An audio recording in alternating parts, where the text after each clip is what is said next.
We are back. We are back. We are back, family. Okay, Hey, hey. man.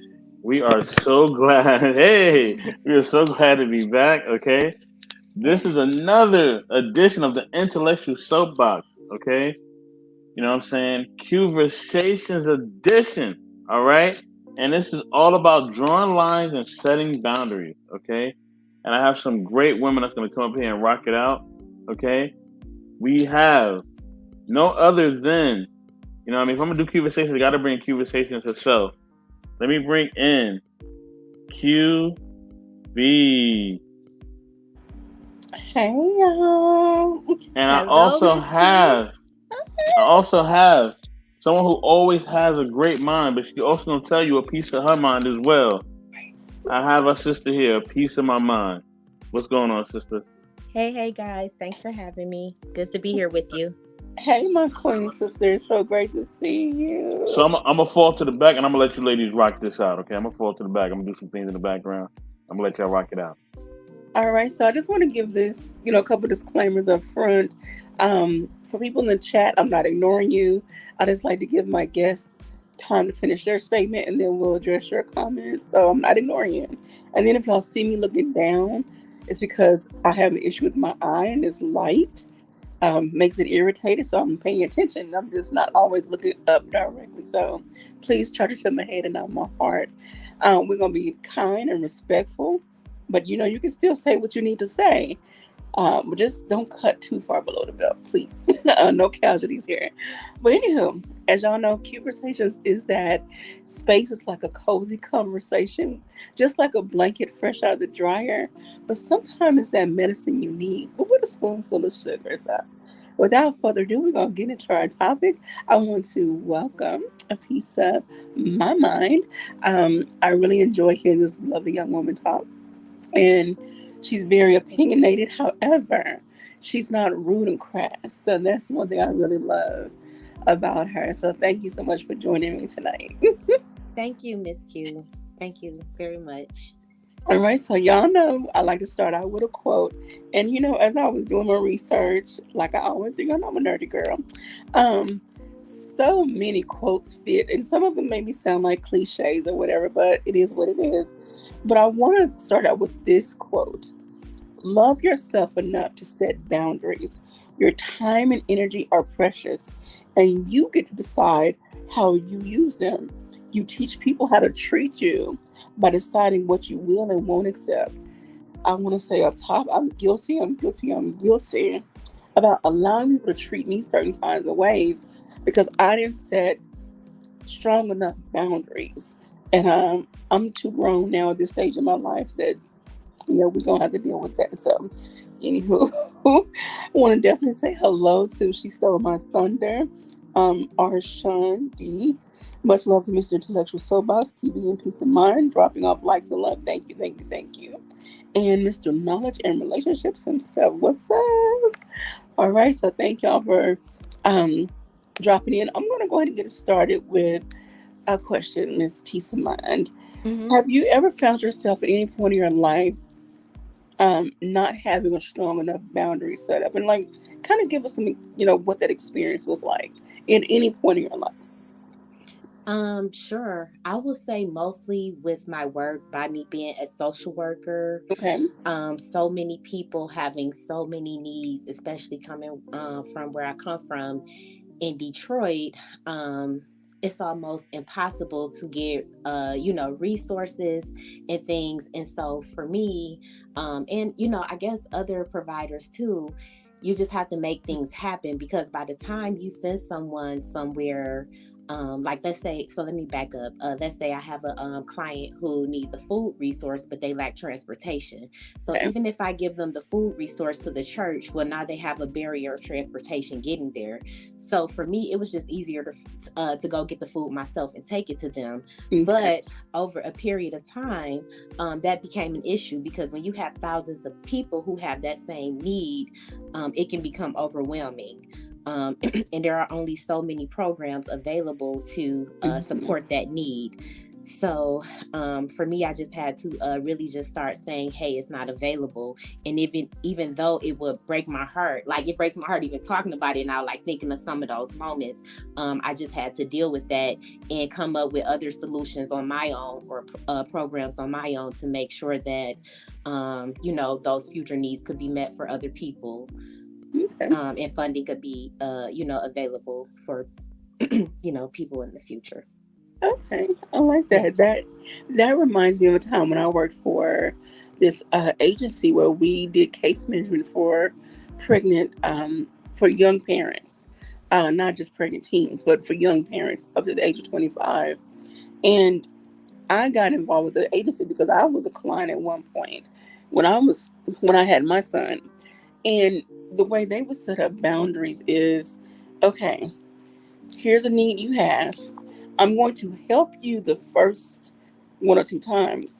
However, I want you to show me, your caseworker, how you are going to take the steps to meet this need for yourself in the future. Because I'm not going to be here for you always.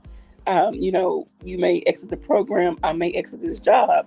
How are you going to meet this need in the future for you and your children?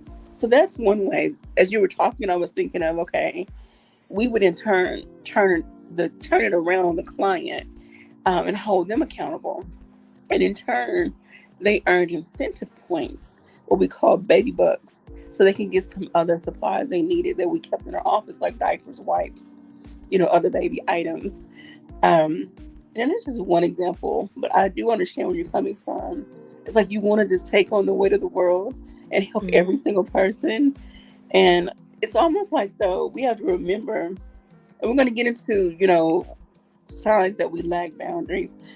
But when we keep doing stuff for people and not allow them to do it for themselves, or keep relying on us, it's like they never learn, they never grow, they never flourish. Mhm. Um, and it becomes that whole giving somebody a fish a day versus teaching them how to fish Mhm. scenario. So, Yeah, it does. And then it gets tricky though, because you have to prioritize the risk like level when you are working with the community. So yes. when someone has a need, that it has to be addressed right away. Like if their lights are off, if they're in a cold, especially here in Michigan, um, you know, we have to do what we have to do. It's really Mhm. boots on the ground here. The social workers, the different programs that we have available in the community. We really coordinate and collaborate with each other because we have to think outside the box so much. And um, I'm so honored to even be able to do that, and go back and service my own community. But it does get challenging, and I'm glad we are talking about boundary settings, because it gets within this within this line of work, as far as a line of work where you service other people. um you go into these professions wanting to help people, and your heart is always in it. Mhm. But a lot of the professionals get burned out because they don't know how to set and establish those boundaries. Yes. um and that's you don't want that. You want to make sure you have healthy practitioners assisting you in servicing the community. So yeah, so I'm excited. This is a good conversation. All right, because as you were Oh, talking, I have. hold on, QB, real quick. I'm so sorry. Don't mean to be rude. Just a piece of my mind. We can't see your avatar. It's just showing a blank on Oh, okay. YouTube. Oh, So Let me see. yeah, if you yeah if you want to you can either come in and come back, go in and come back out, or you can like just cam up. Either one you want to do is fine. You can keep the avatar up there. Is it's all up to you. Okay, let's see. I can fix that. Give me 1 minute. I'll let you two guys talk, and I'll try to fix this. okay. Okay. Since you're here, Mr. Intellectual Soapbox, do Uh-huh. you want to chime in on uh, a time in your life when you did not have good boundaries set up, and what that experience was like for you?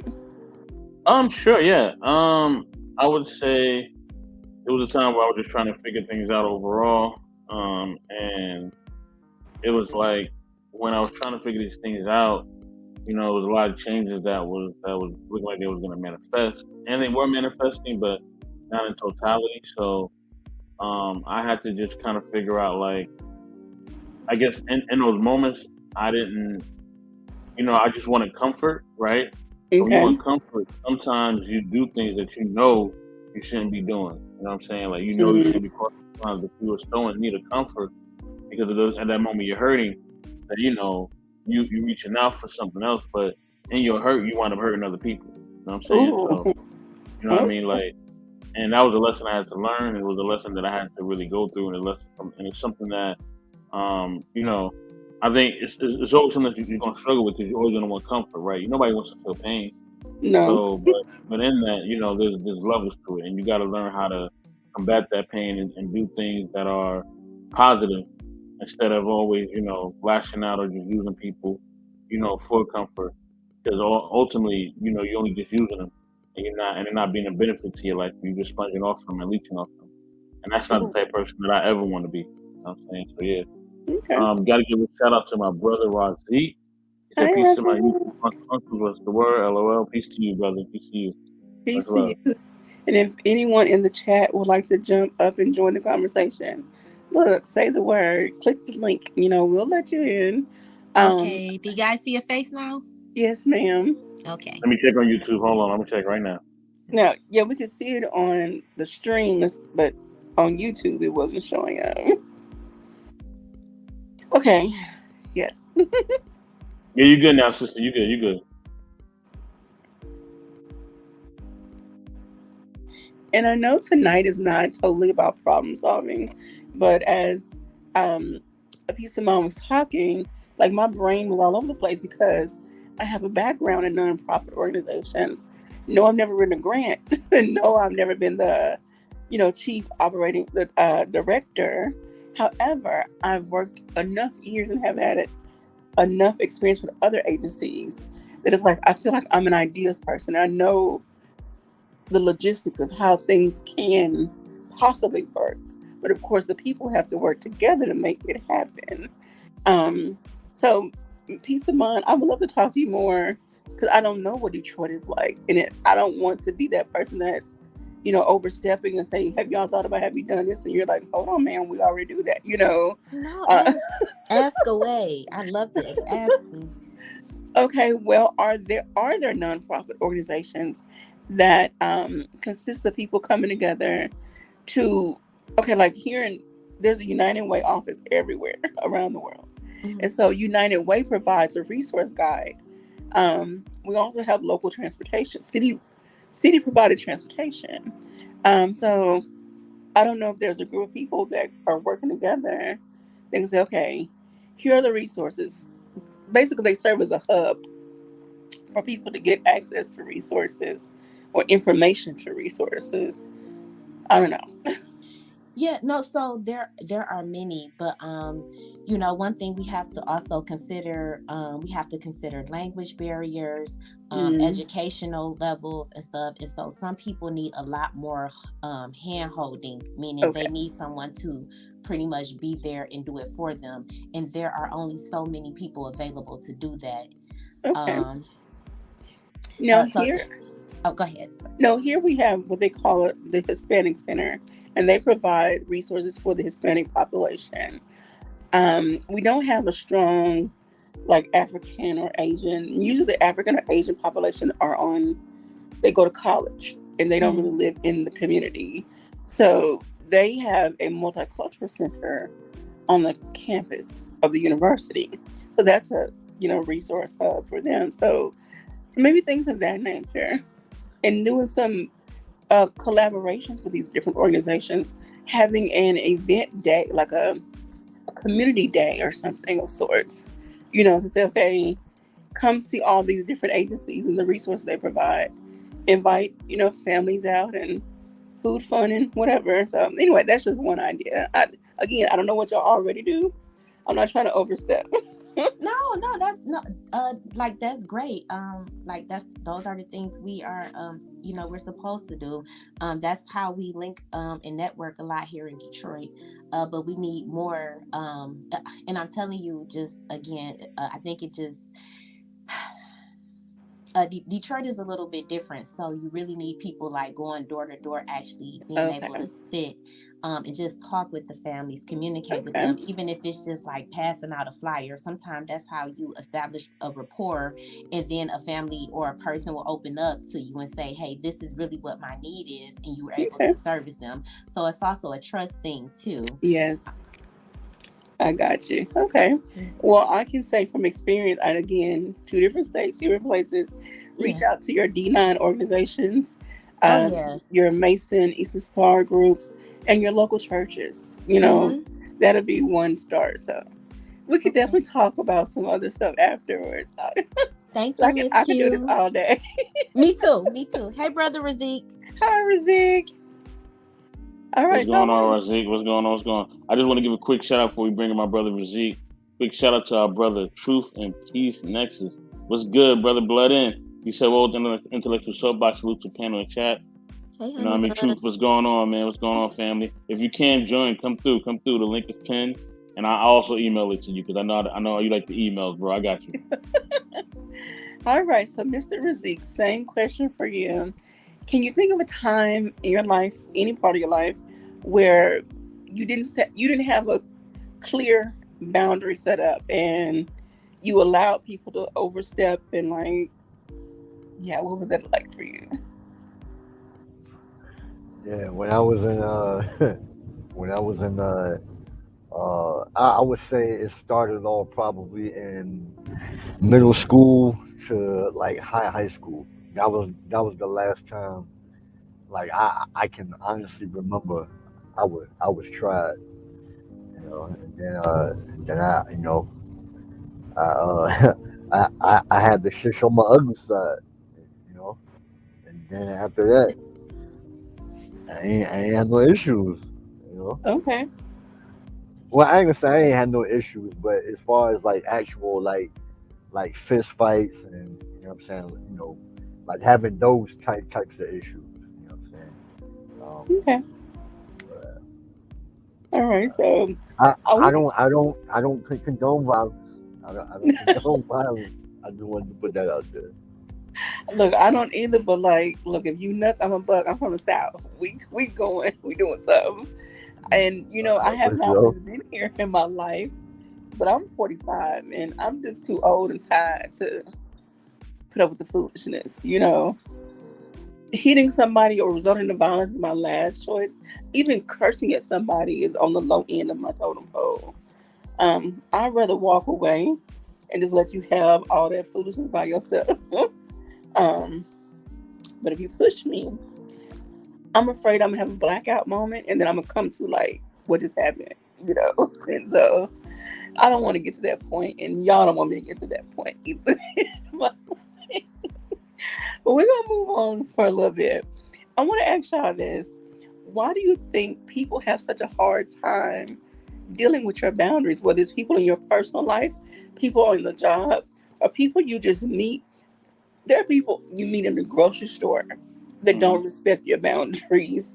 Please give me 50 feet. Please don't bump your car into mine. You know, Mm. I will say please. because some. Oh, I'm Hold on, sorry. hold on, No, I sister. Peace of my understand. mind. I'm sorry. My Go bad. ahead. I just want to give a quick shout out to Princess K. Say, Hey, hey, everyone. I hope you all are princess. safe and well. Hey, Princess K. What's going on, family? What's good?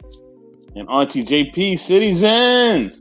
She said, you family, what to do? Peace and light to the panel chat. How's your spirit? Our spirit is on fire. You know how we do. Hey, JP. What's going on, Auntie? But yeah, All go right. ahead, QB. Go ahead and No, ask the question again. I'm sorry. no. Basically, like, why do you think people have such a hard time respecting your boundaries, whether it's personal, interpersonal, professional, just in the grocery store? you know. And then we're gonna read Princess K after Miss Peace of Mind um, makes her point. I'll just make it brief. I think people who don't respect themselves and have boundaries or discipline within themselves don't know how to communicate or have boundaries and discipline with other people. Oh, okay. So they got some issues they need. So they got some very personal internal issues. Is that what you're saying? Yes, ma'am. Okay. And then from a social work perspective, Do you find yourself trying to case manage people that you interact with? Only on a case management and care plan basis, meaning I still stick to policy and procedure. Um, so that helps them maintain their boundary and also achieve a measurable goal and objective. Okay, I mean, like, I have a goddaughter who just became she just graduated with her bachelor's in social work, and she'd be like, "Mama, I be talking to people, and in my mind, I'm going through a plan with like so." Just outside of work, do you find yourself like these people could really use my services? Like they need to come see me. No, not at all. Like outside of work, I don't even think about work. Okay. Like I had to turn my mind off, and that's the boundary. That's self-care. Okay. Yeah. We're definitely gonna get into that. How to set healthy boundaries. All right, thank you. So, Mr. Intellectual or Razik, either one of y'all want to get into, from your experience, why do you feel people don't respect your boundaries? I was gonna let my guest rock out first. You know what I mean? Okay. Brother Razik rock out, and then QB, go ahead. You can answer too. I'll be last. Well, I would say for me, it's probably been because of the way I look from like early on. That was that was or it used to be a issue. You know what I'm saying? So a lot of people would you know you know what I'm saying? Because like then like I used to wear braces and you know what I'm saying glasses. You know what I mean? Not these, but you know what I'm saying? And then I remember I used to have like my father used to always cut my hair right. So I remember like my father used to always like put this long part. You know what I mean? It used to go all the way to the back like the middle of my Oh forehead. wow. So like I and you know what I mean because like he had one. So you know what I mean like he used to do me the same way. You know what I'm saying? So but yeah and then like you know what I mean like I was always small. Well then I was. And so like a lot of the other boys, like the teenager boys, were a lot bigger. You know what I mean? And then they played, you know what I'm saying, football. So I guess you could say I was like maybe a late bloomer. But Okay. I always had like the facial hair that everybody else didn't have. So I think like people kind of took that as like a. This may sound weird, but it's almost like a mismatch. You know what I mean? It was almost like it didn't fit. So they kind of started like pick on me.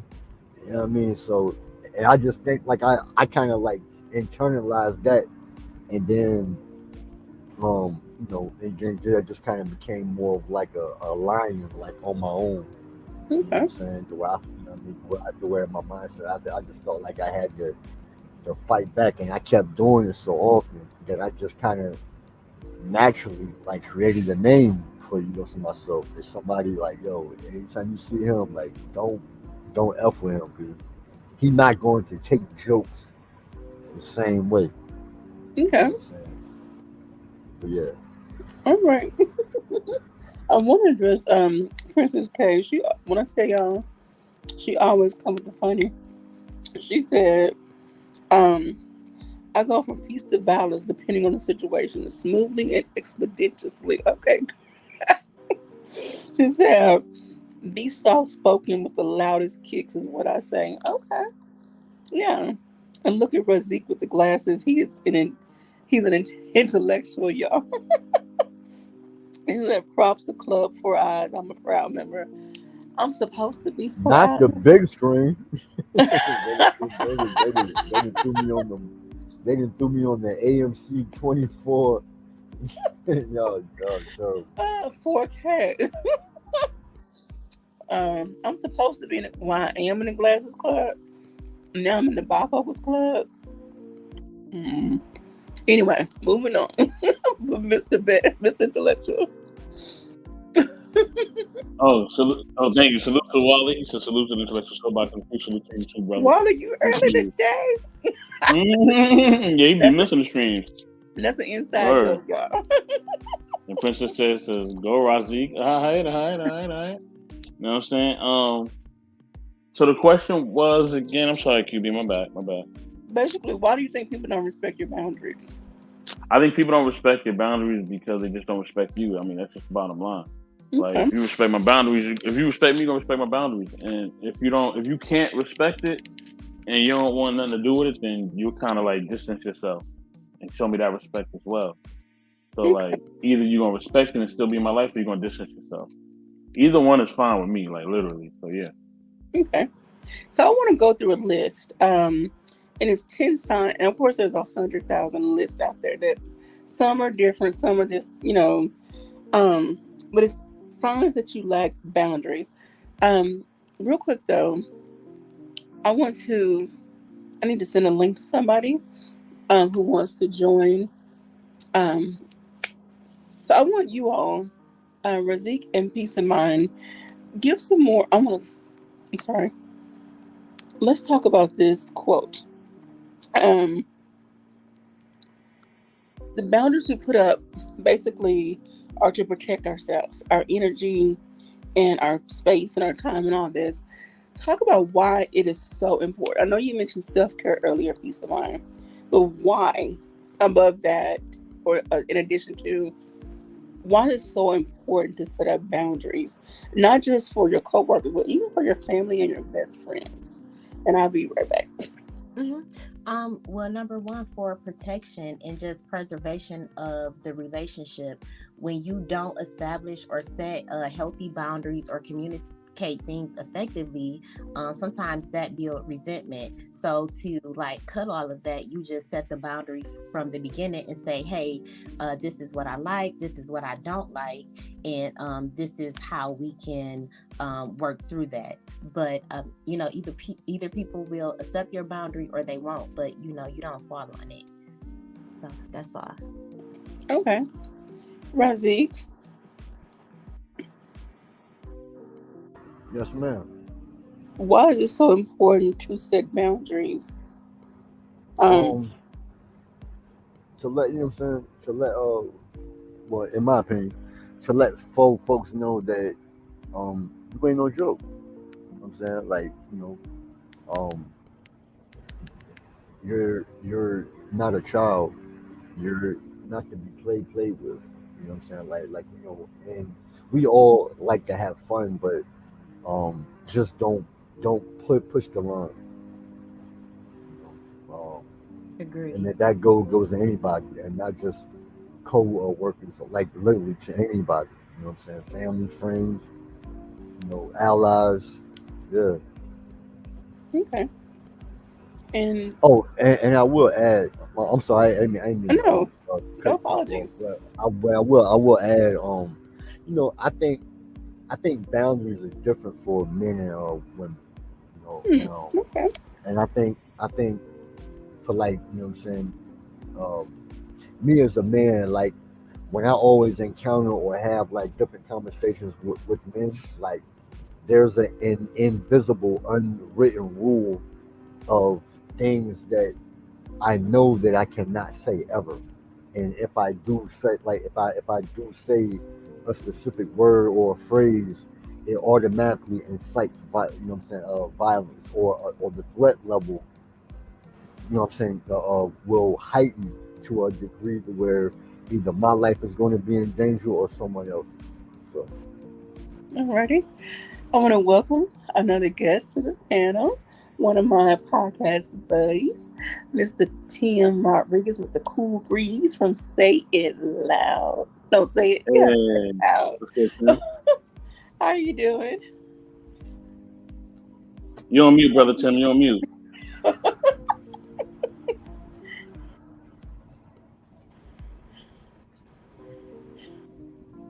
You're still on mute. You still on mute, brother? My bad. I was on mute still. My fault. It's been a long one. What's up, y'all? How's everybody doing?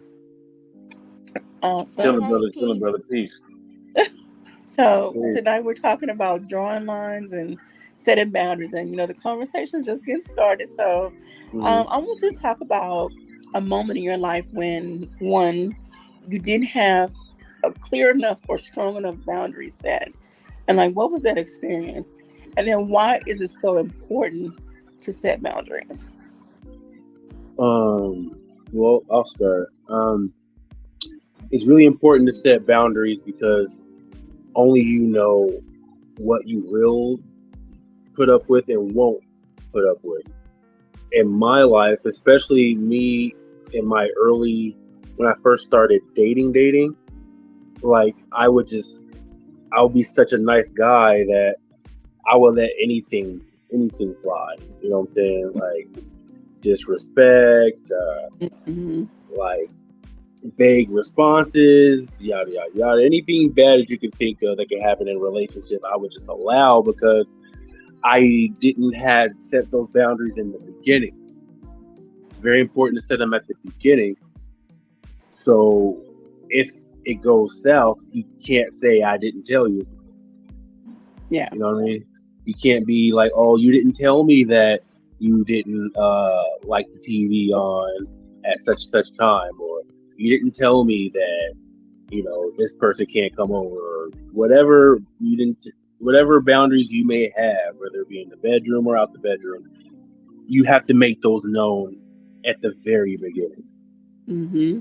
Now, what about on your job? Has there been people that have? Now, we all work with people that just they know nothing about personal space. So, has anybody at work, whatever job you've had, ever crossed boundaries, and how did you handle it?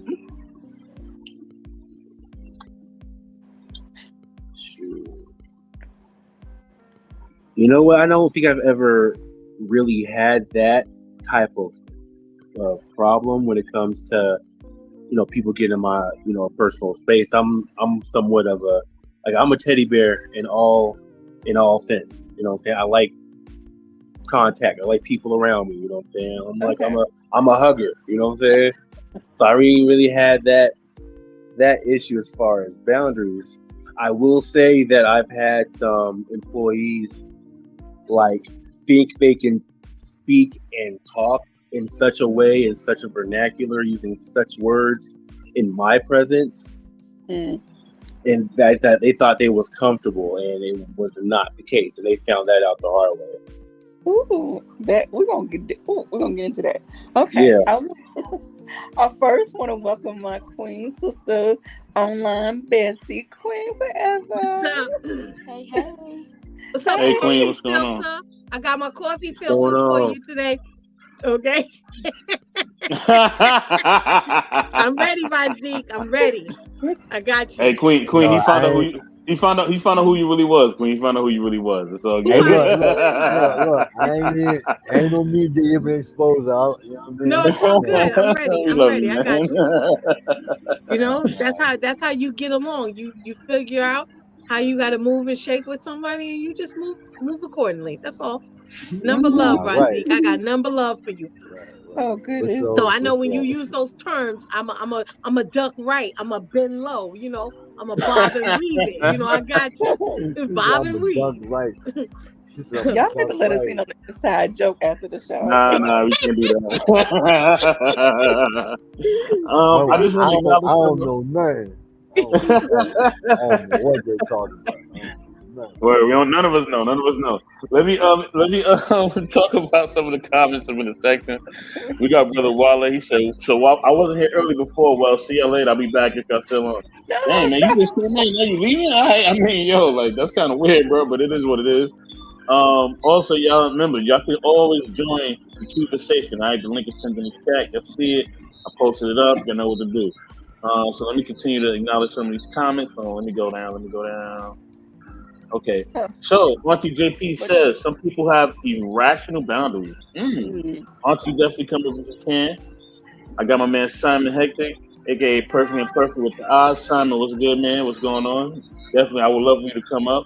Got the homie before the billions. He said, salute to the chat. Salute to you, bro. Salute to you. You know what I mean?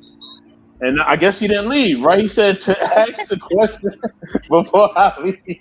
Why don't Setting boundaries is letting people around you know don't push the button. All right, Wally. Thank you. Thank you for the love, bro. I appreciate you. Push the state says facts. You know what I mean? Wally again says salute to the other side. Thank you, thank you. Got the brother Von Eric in house. He said shalom all. Shalom to you, brother. Definitely, definitely. You know what I mean? Simon Hector said peace to Mr. Two Soapbox, peace to you. He said QB La Jones, creating history. She sure is. We got Sister right. Brianna Kruzik. He said, good evening, everyone. I'm jumping on here late. So glad to listen to this topic as I'm currently learning how to set boundaries for myself. Hey, speak on it. Speak on it. You know what I mean? We also got, you know what I mean, a lovely sister, Just a Splash, aka Lady Sophia. She said, I'm on CPT at the Lady Soapbox. Salute, sir. Salute to you too, sister. Definitely jump up if you can. Come up if you can. You know what I mean?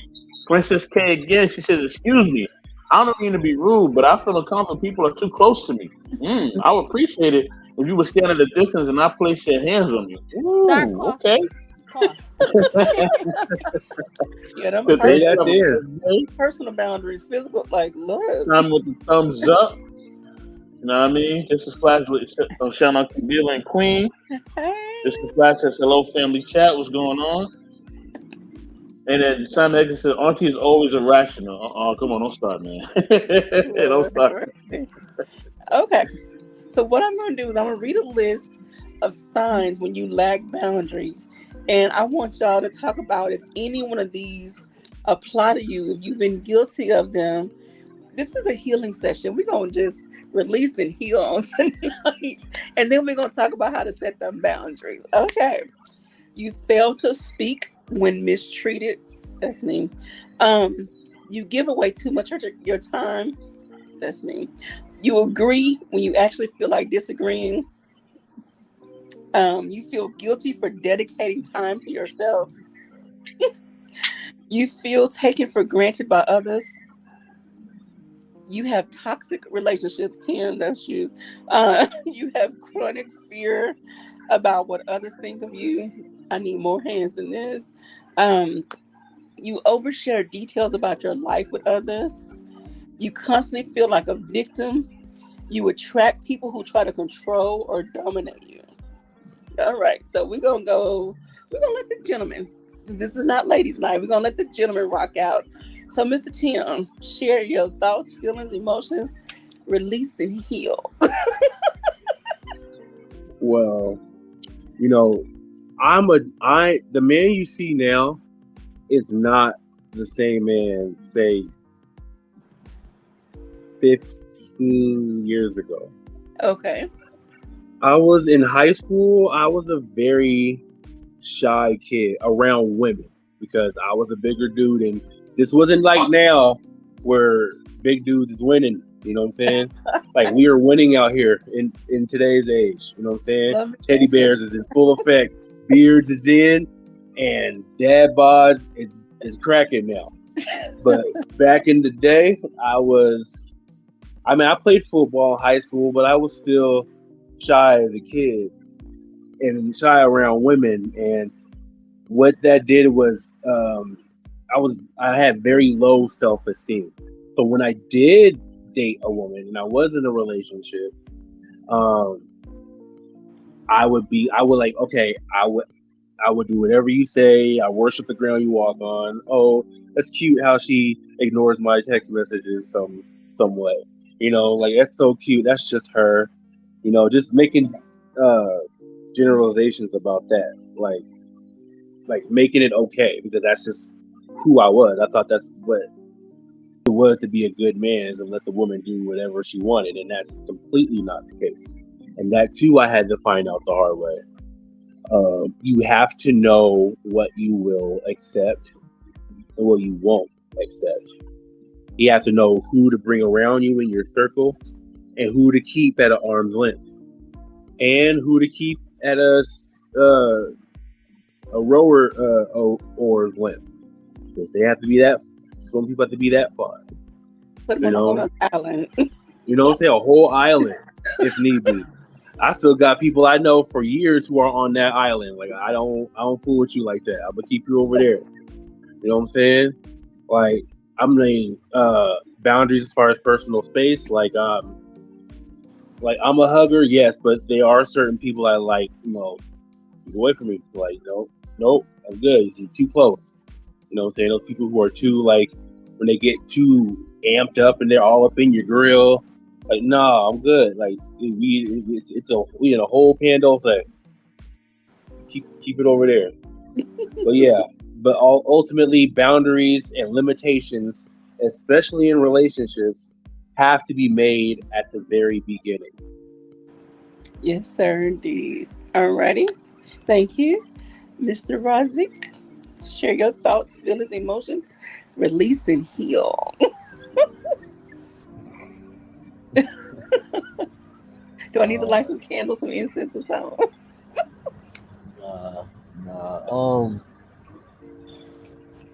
Hold on. So ask that one more time, just So to make basically, sure. I went through a list of like signs that show when you lack boundaries. Like you give way too much of your time, you don't feel appreciated, you feel like you don't speak up when people are Okay. mistreating, all that kind of stuff. So, like, talk about your experiences of, you Well, talked a little bit about when you lack boundaries, but just share. all the things that you name, except maybe one. Can you run those down again, if you don't Okay. mind? So you fail to speak when you're mistreated. That Speak up, rather. that You give away. that doesn't apply. Hold on. Okay. Do each one for me. All right. You give away too much of your time. That don't apply. You agree when you actually feel like disagreeing. That definitely does not apply. Okay. I mean, as you can see, I'm saying I'm answering it like so. When you ask, I'm answering as it pertains to me. I Yeah. actually need you to break it down the same way for me too. Okay. Whenever you get to me, thank you, No Miss Q. problem. You feel guilty for dedicating time to yourself, like self-care. No, Okay. You that feel don't taken for apply. granted by others. No, No. You have no. toxic relationships. Now, again, this is personal, professional, any type of relationship, The only interpersonal. the only toxic relationship I have or had was with my mom. Okay. Yeah, yeah. All right.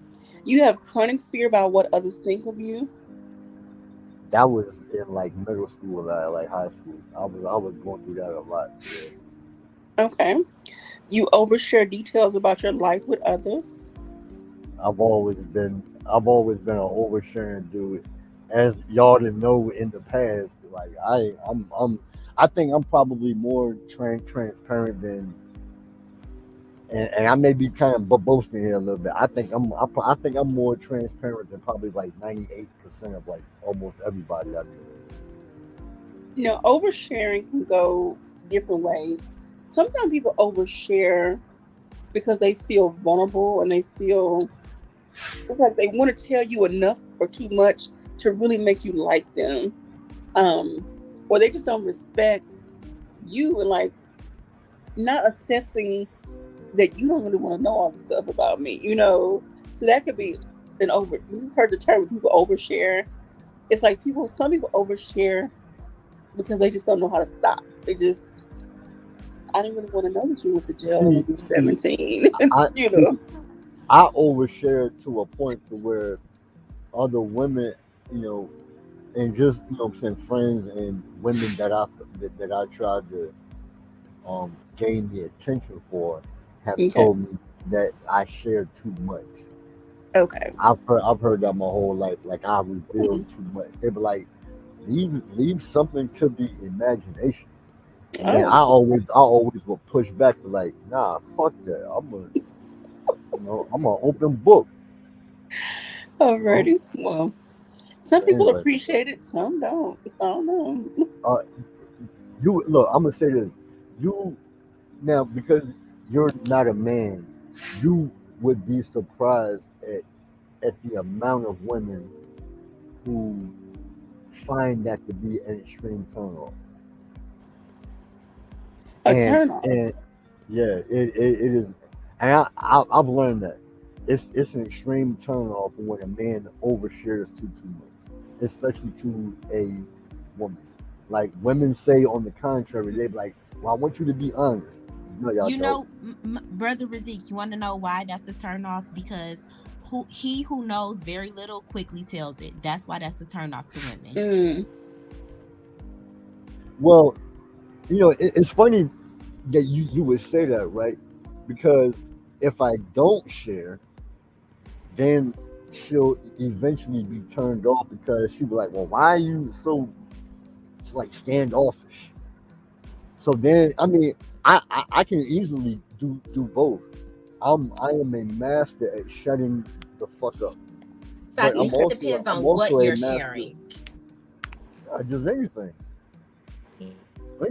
Don't I mean even down to my criminal history, the way I grew up, things I were involved in from illegal activity. I mean, obviously, I'm not going to indict myself, but what I am saying is, in a general sense, when I do reveal certain things, even when a woman will ask, what I'm saying, she really doesn't want me to reveal that. She wants me to, in a sense, lie. And I mean, and look, and you know, and this may be going down from the rabbit hole, but to add to what I'm saying, Q's list of questions that you had proposed, um, I've heard quite a few other women tell me, "I need you to lie to me." Yes, and this isn't race specific, but this is, however, gender specific, and females specifically have told me, like, I need you to lie to me. What was this? Okay, that's another topic, but I definitely want to Right, right, know right. what Yeah. was the situation. Because, yeah, okay, we're going to. Somebody put a pin in that. Mr. Intellectual, write that down for real. Um, why do women say the things we say when we sometimes mean the opposite? Because we really did have a real conversation about Y'all do that. that a lot. Y'all do that a lot. But go ahead, go ahead. I didn't Okay, mean to derail. But what else you got there? that's okay. The other ones are you constantly feel like the victim. Um, maybe somebody's doing something, they're crossing your boundaries, and you feel like you're the victim, or because you don't have any boundaries set up to begin with. So, That you ever that that more than likely applied when I was in middle school. okay? Saying like younger days. Yeah. And then you attract people who try to control or dominate you. Now, this again can be friendships, professional relationships, anything. Your friends, and yeah, I've had experiences. Yeah, that definitely does not apply to me. I am the dominant one. I'm the Okay, one that everybody tells me, you can't control everything. I am the remote control to everybody. I try to control everything. Yes, so you're the dominant one. yes, You yes. ever had any guy friends though that try to come in and like they try to sell you this idea and they wrap it up so pretty, thinking they can get over on you? Like, bro, you should Yeah, buy into this. Bro, you should do this. You yeah. should. And then we question him. We give him the 50 Cent 21 questions, and then we find out, nigga, you full of shit. You don't even have no game plan. You just out here trying to sell sand to a beach. Nah, it don't work like that. As the old saying used to go, you're not slick to a can of oil. Okay, You know, you can't slip a can of oil, baby. nah, you're not slick to a can of oil. Well, yeah. Well, I heard growing up, I heard the other way. Like, you can't slick a can of oil. Maybe it's just a country way of saying. I don't know, Well, I haven't heard it like that. That's new. but all right. Well, thank you That's so new. much for sharing that. Miss Queen Forever. We're gonna since you You didn't go to Mr. Best. okay, well he likes to go last for whatever reason. Oh, wow. Whatever. So, Queen, so let's talk about boundaries. People crossing them. Do you feel like you got any healthy boundaries set up? Do you lack I do boundaries? now Okay.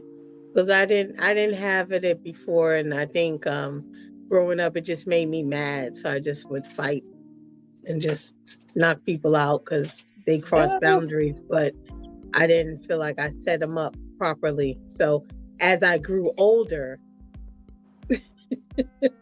I learned boundaries. Okay. But I think over the years I've realized that I used to feel guilty for putting myself first. Like I would, like, literally, when I was in college, I would have like all this money in the bank, and I was like, just in case something happens back east and my family needs some support, I'll have money to help them out. Like I always had that mindset. Like I would spend stuff on myself, but I was like, well, someone else might need it. Oh, my roommate, she's having a hard time. Oh, she lost her job. Oh, so I was just, You put too many people before yourself. yeah, Okay. So, I learned that too. I was like, oh, hell no. Then one person asked me, it's almost like I just snapped out of it. And I was like, no. And they were like shocked. And I was like, I said no, you heard me, right?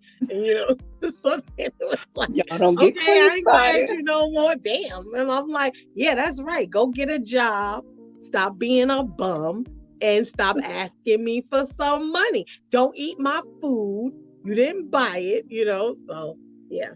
See, Princess K, this is why I call her Peppermint Patty. That I knew I could. I was trying to remember the name. I called it Peppermint Patty. That's it right there. But I think I can also, how you meet somebody and you like, man, they hella cool, right? I don't know if you ever met somebody and you just like, wow, they just seem really cool. And I think I can get overly excited because I'm in a land of passive aggressiveness. Yeah. So when I meet somebody that's really like just cool, I think I can have a tendency in the past to overshare, Okay. and I think it'd be like, and then people tell me later on, man, you was they either tell me, yo, you was a little too much, or you was just mean. So I'm like, well, I gotta know what's the balance? It was like, you didn't say nothing, you was rolling your eyes, or girl, you was just all in my face, just so happy. I was like, ugh. Oh my God. I'm like, don't get mad because I had sunshine and you was a dark night. Don't You play know what? yourself. See, I just did a Be Intentional message about not letting people make you feel like who you are is wrong or flawed. It's a them problem, not a you problem. Yeah. But I do need to learn boundaries. I think sometimes my significant other will say, man, you talk too much, you share too much. And I'm like, and it's like, yeah, you just be telling all your business. You just need to be quiet sometimes. I'm like, yeah, you're right. And I go, shut up, don't get mad because I got friends and you don't. But then I go, yeah, you're right. So, yeah. Y'all good. Y'all funny. And because I was I was always, I always had money. Like I wasn't a broke college student. Like I braid hair. And so in college, I had clients that would, every 6 weeks, $350. This one lady every 6 weeks, she give me $350 to braid her hair. So I always had money. And so, to me, sometimes I was always looked at as, oh, well, if we don't have it, Queen got it, And I remember one time I was just like, I forgot what happened. And I was just like, and I went up to someone like a family I used to babysit for. And I was just like, my roommates are always like coming up, oh, I got to go over here and get this for this. Oh, we don't have it. Can you get it, Queen? And I'm getting it. And it was like, stop pulling out your debit card for them. And I was like, you're right, huh? So then I just kind of snapped out of it. And I was like, I don't always need to feel guilty to flip the bill for you, Like I'll help out, but I don't want it to be where that's just the go-to. Oh, we ain't got no money, but we going to the movies because I know Queen got money. I say, yeah, Queen's going to the movies. I don't know what y'all going to do. There's a the $5 movie theater on Sunday. Y'all can go to that, but I'm going to the movies on Saturday. And Wow. I'm buying myself some snacks. I don't know what you're gonna do. You better smuggle in the hot dog or something. So yeah. Okay. But All right. I've learned boundaries over the years, and it's okay. Like I don't feel guilty for protecting my peace and telling people no. I don't do phone. I'm really. I draw the line at phoniness. I'm Okay. very transparent and real, and what you see is what you get. And so when I'm around that, I can't handle that, the Okay. phoniness. So yeah. Alrighty. Thank you. Thank you, Bam.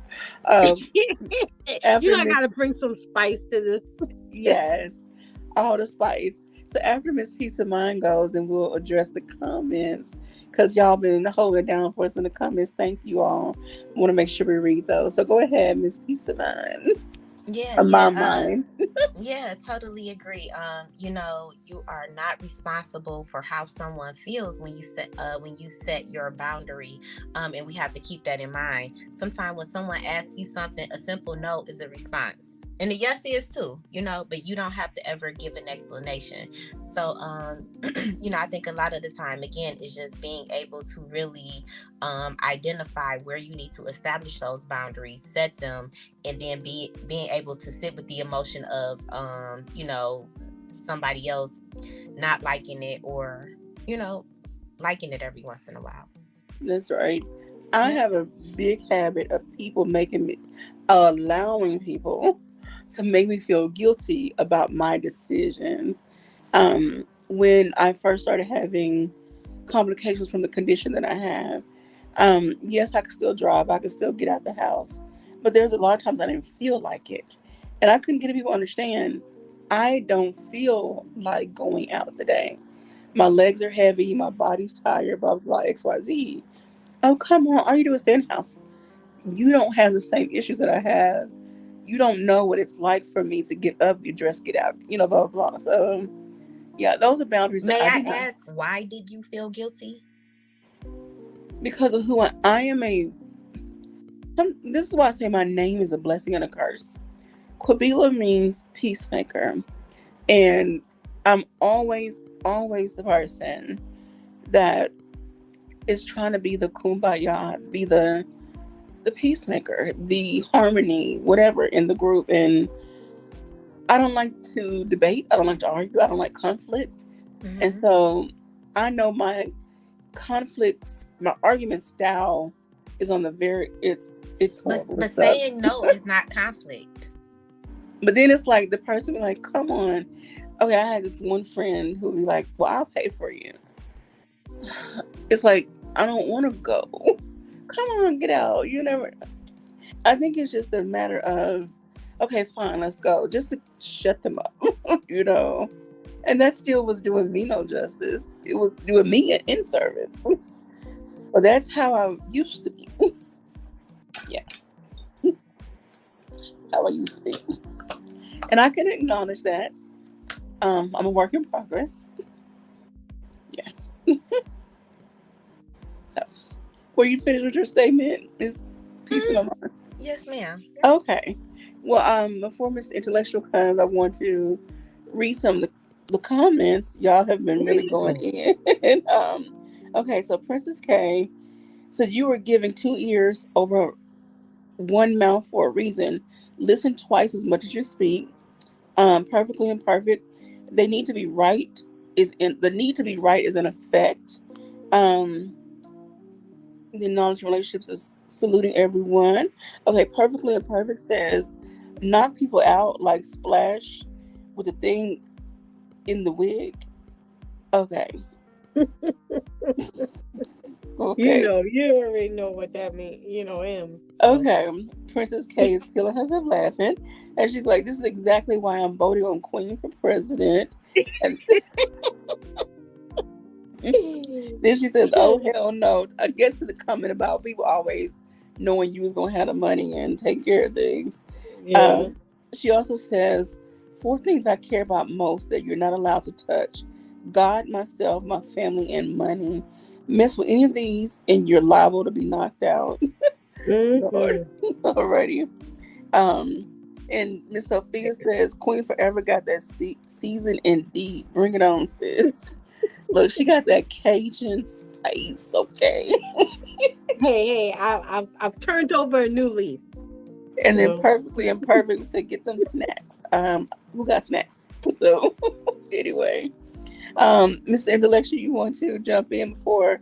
Because I have another comment. I have another aspect of the setting boundaries I want to talk about. And it deals with a very personal, dealing on a personal level. Definitely. I mean, I think in life there's always going to be instances where you have to set boundaries, or your boundaries are kind of going to be tested. Like at the end of the day, I think for myself, like I had to go through a phase. You know what I mean? Like kind of what Razik was saying when you in middle school, high school, you kind of trying to figure things out, trying to figure out how to be a man, especially when maybe the man that's supposed to be in your life ain't really a factor. You know what I'm saying? So you got to just step up to the plate. You know what I mean? It's either sink or swim. So I just chose to swim. I wasn't trying to sink, man. I got tired of sinking. Like I did not want to be in that loser phase. It's not a good feeling. So once I really got out of school and I started becoming a man and being out and doing my thing and working and really, really hitting that pavement, man, I'm trying to keep it PG, but man, I'm just gonna let it be said. Shit changed. Okay. That's the best way to say it. I can't say no other way. Nah, I can't say no other way. Shit changed. You know what I mean? I started kicking in that door. You know what I'm saying? And that's just what needs to happen. Like, I just had to like just step up. And it wasn't me just being a tough guy, or whatever. It would just me being tough about life. You know what I'm saying? Because I couldn't. In life, you know what I mean? In order to maneuver, in order to make money, or in order just to survive, especially in New York, like you got to be on it. If you're not on it, you're going to get left out. You know what I'm saying? And, people going to be laughing at you. Family members going to be laughing at you. Like, they're going to be like, oh, man, you used to have gear. Like, what happened to you? Like, you looking like a bum. Like, and they could actually help you, but they rather make fun of you. So that makes more of a fight. It makes you more of an animal. You know what I'm saying? Which I don't condone. I think family members should be family. Like, y'all should, like, family should support each other.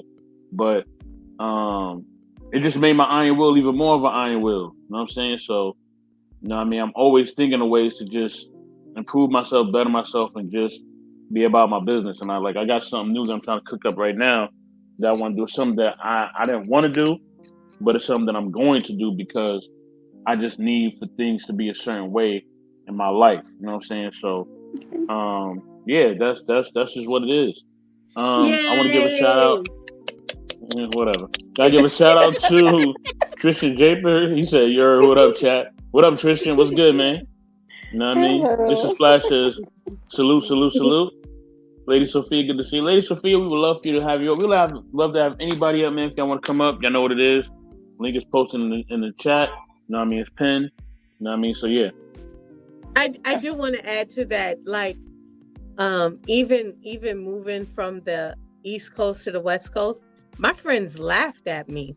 They said, girl, please, you ain't gonna make it out there. You're gonna be back home in 2 months. And I'm telling you, it was like, I've never been to prison or jail, but I felt like I was behind bars on the West Coast. I was screaming, gnawing at the bars, trying to get out.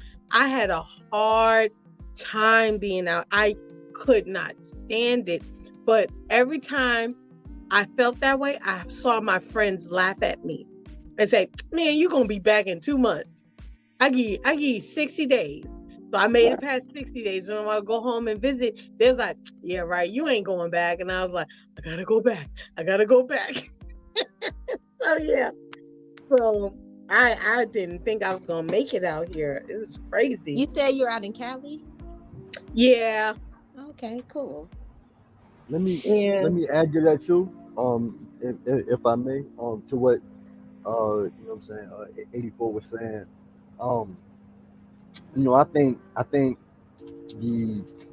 I think the burden to perform on men is a lot harsher and harder. Like we don't have. And hey, look, Queen. Hey, look. Are you good? I got my filters. Go ahead. Right, I agree with you. I agree that men got it 10 toes, 15 feet, 16 times 16. harder. I agree, and that's why I feel like y'all need supportive women at home, because Right. the world ain't playing with y'all. It's not a joke for y'all. I totally agree. And even on that note, like other men are not playing with us. You know what I'm saying? So the burden of performance is extremely harsh on us, which is why and I think like from a biological and imperative when it comes to like men, you know we either sink or swim.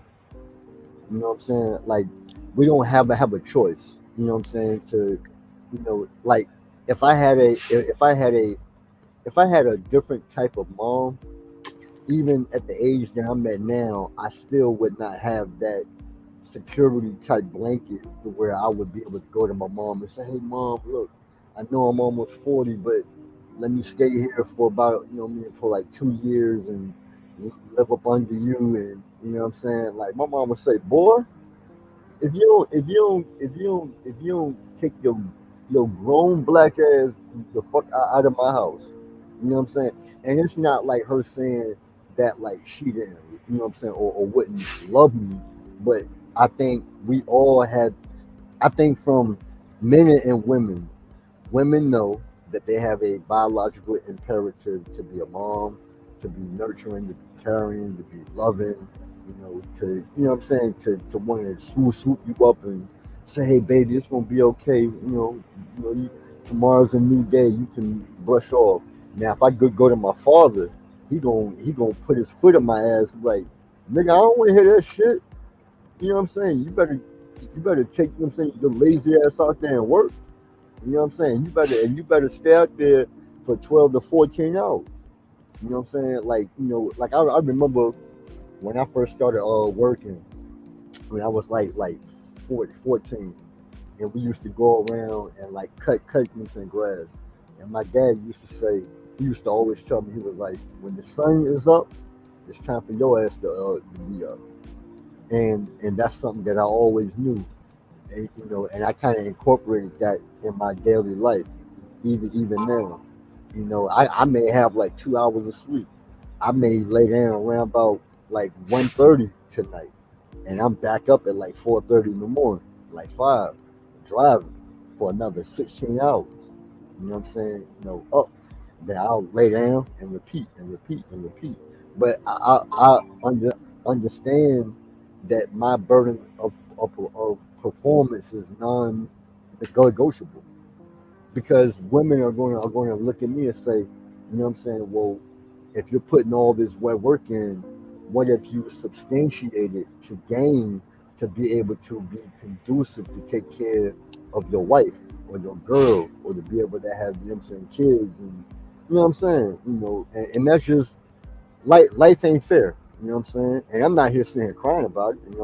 I understand my duty, but when I look at younger men, especially like in today's age, and when I hear them talk about, well, I'm not supposed to protect my girl, and why do I have to do this, and why can't we go 50-50? Like, nah, because it don't work, because you as a woman are going to automatically look to that man and be like, well, because I think y'all women understand that us as men, we are the stronger being. You know what I'm saying? And we're here to be your counterpart, to help you where you are weak at, if that makes any sense.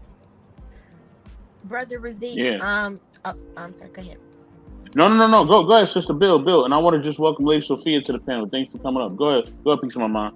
Yeah, I just wanted to ask, real quick, do you feel like these spaces for men have been brotherly and also empowering? What have you observed? Okay, ask that again. I'm just trying to make sure I'm clear on what you're asking.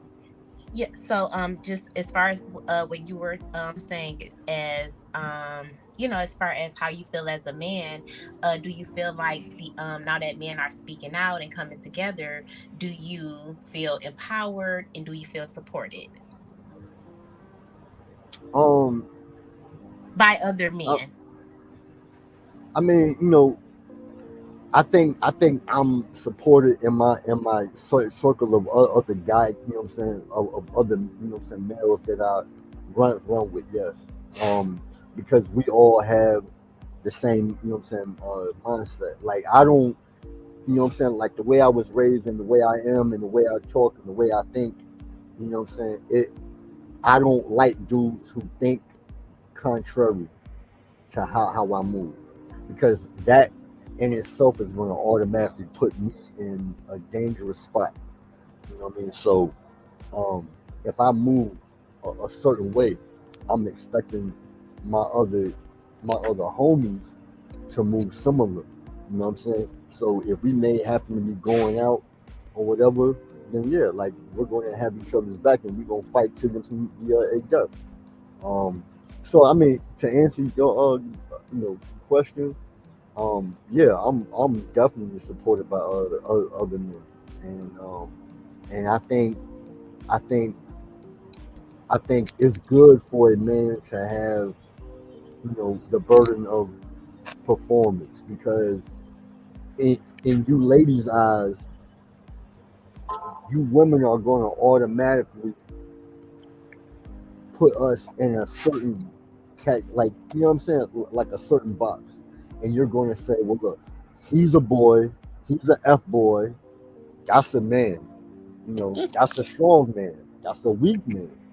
You know what I'm saying? I think you ladies have a very keen sense of staying in tune with knowing who's weak and who's strong.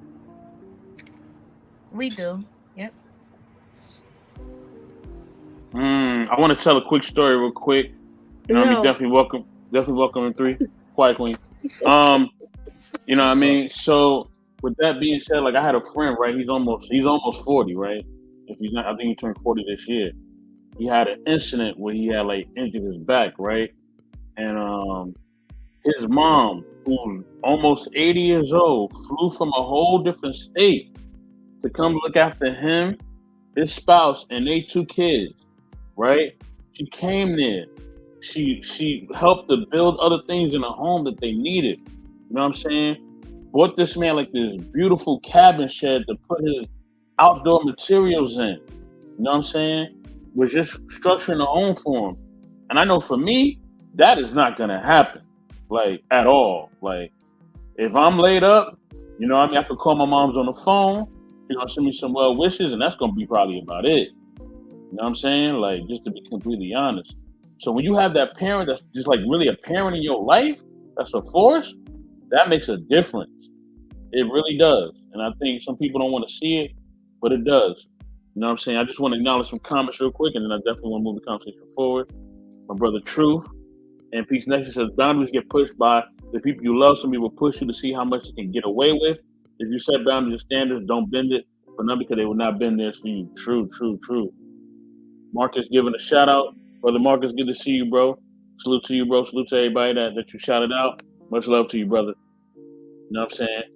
Brother Simon, perfectly imperfectly say you are blessed to have a mother. Word. Marcus, Truth and Peace next to give a shout out to Marcus. You know what I'm saying? Marcus giving some more shout outs. And then Brother Razik said, "At Truth, what's good, homie? You know I got that fire for you too.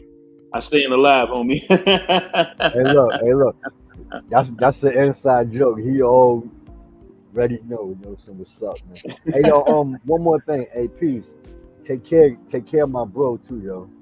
Of course. Take care of my bro. Hey, look, I'm gonna Good find you. I'm gonna find you.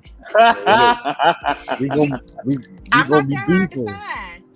Hey, look, we gonna be beefing. You know what I mean? Take care of my brother. Yo. Well, Absolutely. Man. So man, this is what family is about. You see how we rock for each other? You see that? You know what I mean? I wish I could have seen. Y'all could. I wish y'all could have seen our team meeting that we had there. We was riding for each other hard. You know what I'm saying? Super hard. But yeah, that's what we did. Goodness. That's what we do. I don't know Not about the way all to the that. family. You wasn't there, Queen. It's okay. Don't matter. Lady She didn't get the Sophia. invitation. Lady Sophia, good to see you. What's going on? You know what I It is. mean? How It's would you like to add wonderful to the to be here. conversation? Wonderful to be here. If I can just add on a little bit to what Brother Razik said, just because you're a woman doesn't mean that you're a mom. Just because you're a man doesn't mean that you're a dad. And I'll give you a good example. Thanks for asking. My mother did not care for me. She had 5 girls and 1 boy. I was the weakest link. I have always been a dislike to her. So I considered myself a disservice. And the more she said it, the more I believed it. But I also realized that there were some things that I knew about her and my dad that could have made or break them. And people don't like it when you have, when you're not as weak as they think you are. My father was a Muslim minister.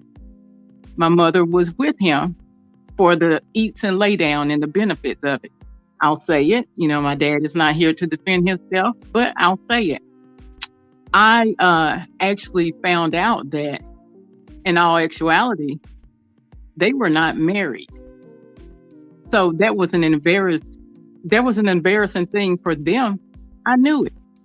I'm not afraid, I'm not afraid. There's some things that she's done. I could be hurt. We're saying it right now. It doesn't bother me. I've lived a good life. But the thing of it is that when people know that you can make or break them, and you don't even have to be thinking on the same tune or the same channel as them, then you become a threat. I've never hurt the lady. I would never hurt her. What I just said was the actual truth. But some people, for some reason, if they don't like you, they're not gonna like you. And that's whether you're a man or a woman.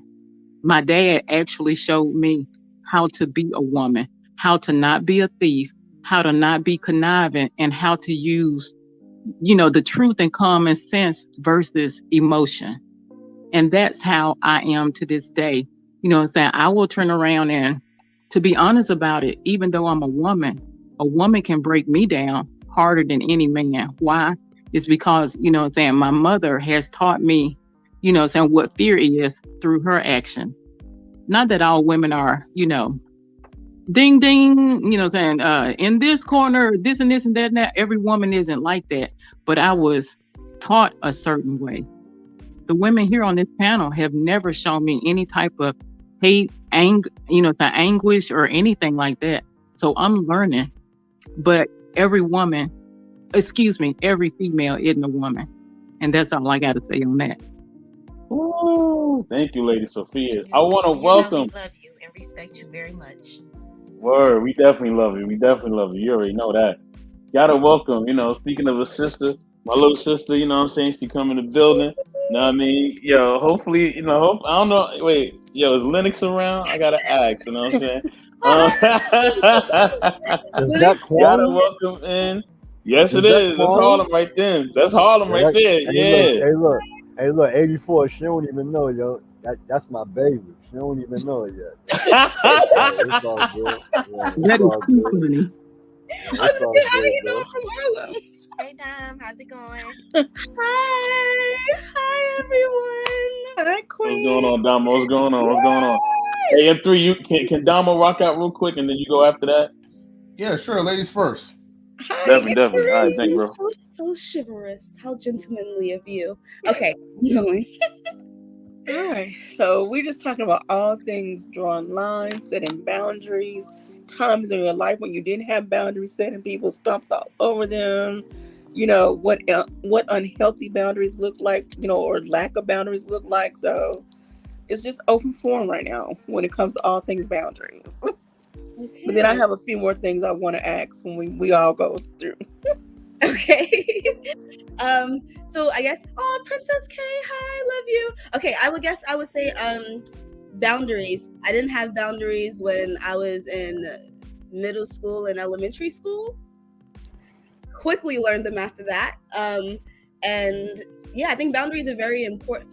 I have my own boundaries, but I would say there's certain boundaries that can be pushed. Like, for example, at work, I'm very touchy-feely and huggy-kissy on everyone. And I know some people might say it's sexual harassment, but everyone loves me. So it's kind of like I'm a person that loves your personal space. So I do push that boundary. Like, if I come to your house, it's like I'm sleeping in your bed, like I'm not sleeping on the couch. Like, like that's the boundaries. Like, I feel like it's different. Like, but I think it's very important. And I think that you should learn them.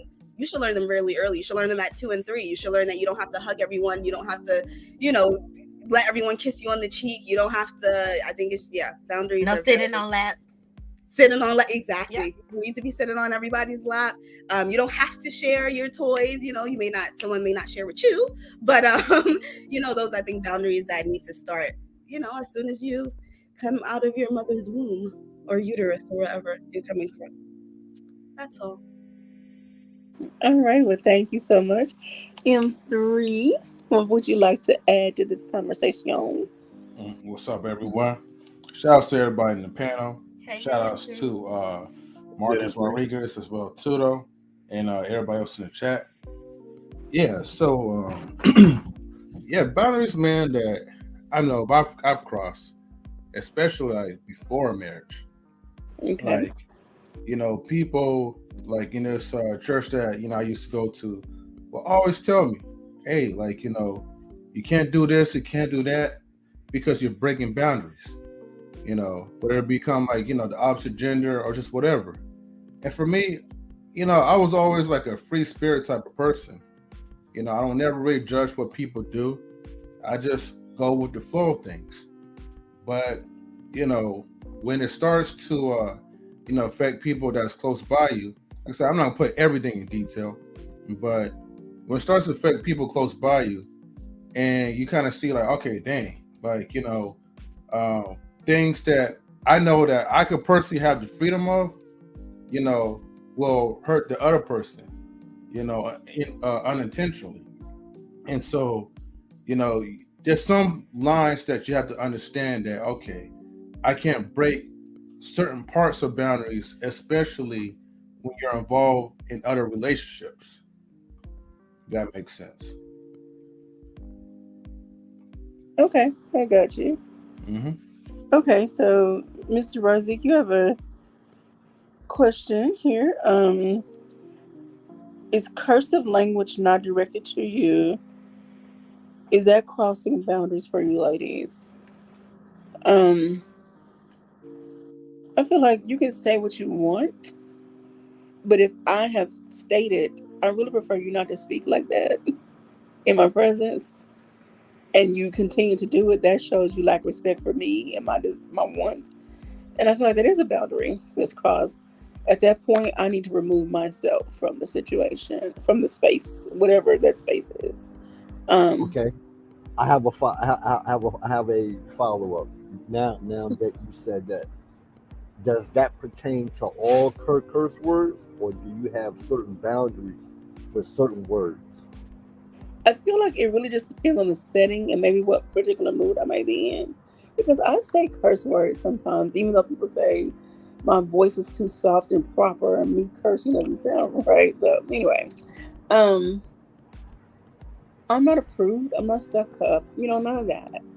But there are some spaces and places and times that I feel like this is just kind of unnecessary in this moment,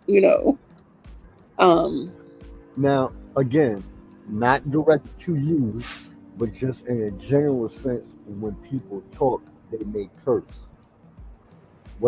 That's what I'm asking. I'm not saying like you're having a one-on-one conversation with somebody. I'm just, like, for example, right?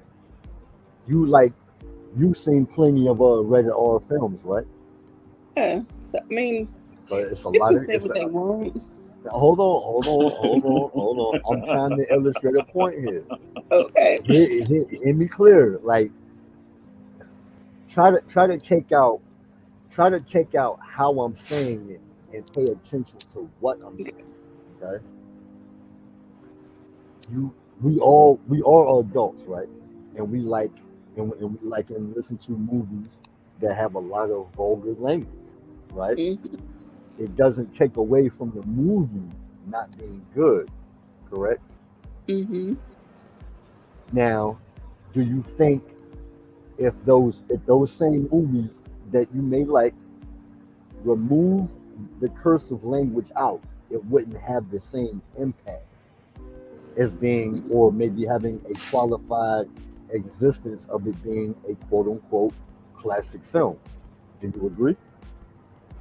Yes, I can agree to that because okay, as you were talking, I'm thinking about okay, like movies like Boys in the Hood, any John Singleton movie, any black film, the placement of certain words and phrases, in my point of view, was necessary to get the point across, or get the mood and feeling across to the audience of what the actors were saying. Now, if I feel like this is just way too much, like okay, I might skip over that scene.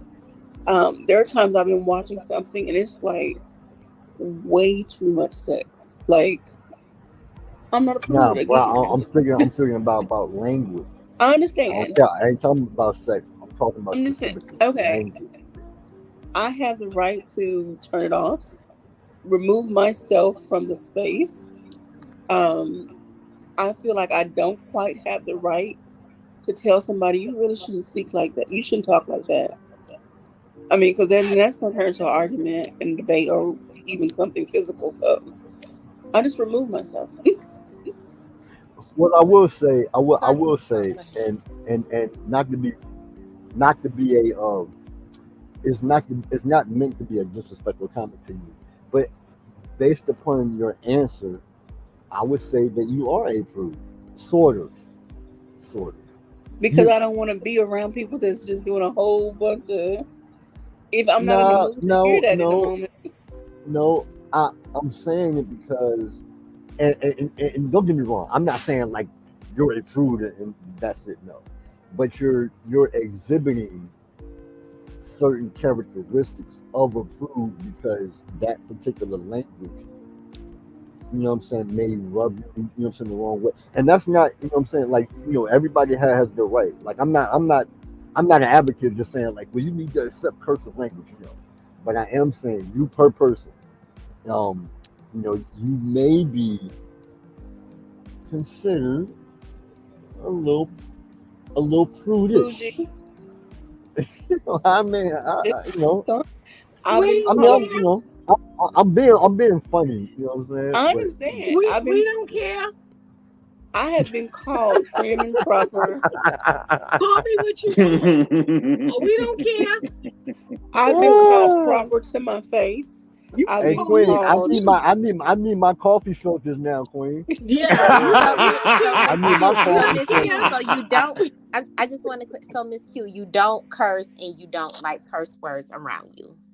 I curse every now and Mm. then, but it's Oh, she like do. okay, so like Oh, if I bump my foot, I might say the F word, yes.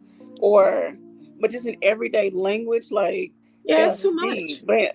but that's not my normal. Because and I'll tell you why.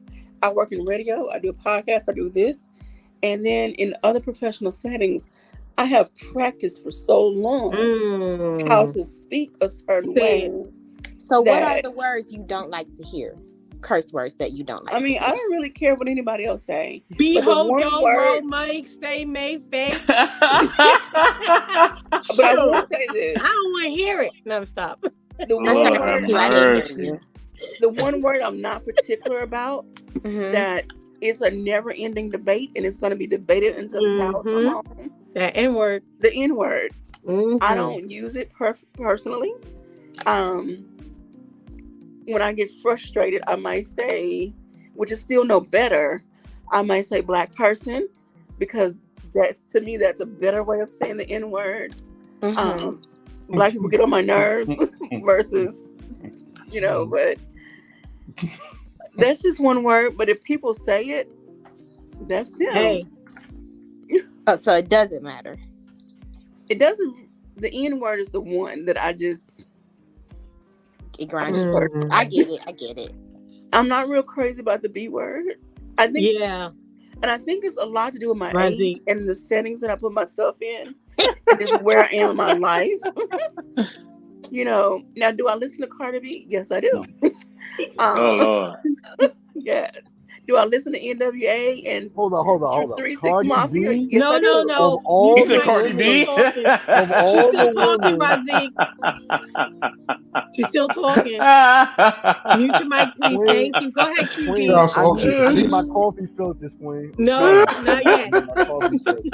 I mean, You I'm ain't from right. the South. I live right across the bridge from Memphis. So yes, I listen to 3 6 and all them, but you know, that doesn't mean that's my persona Wow. every day, all day. And The Mr. Best vulgar of caught a the little snippet. vulgar, the vulgar of the vulgar. I have my ratchet girl moments, just a little bit, but for the Do you most know part, most of the lyrics? Lord have mercy. She said yes.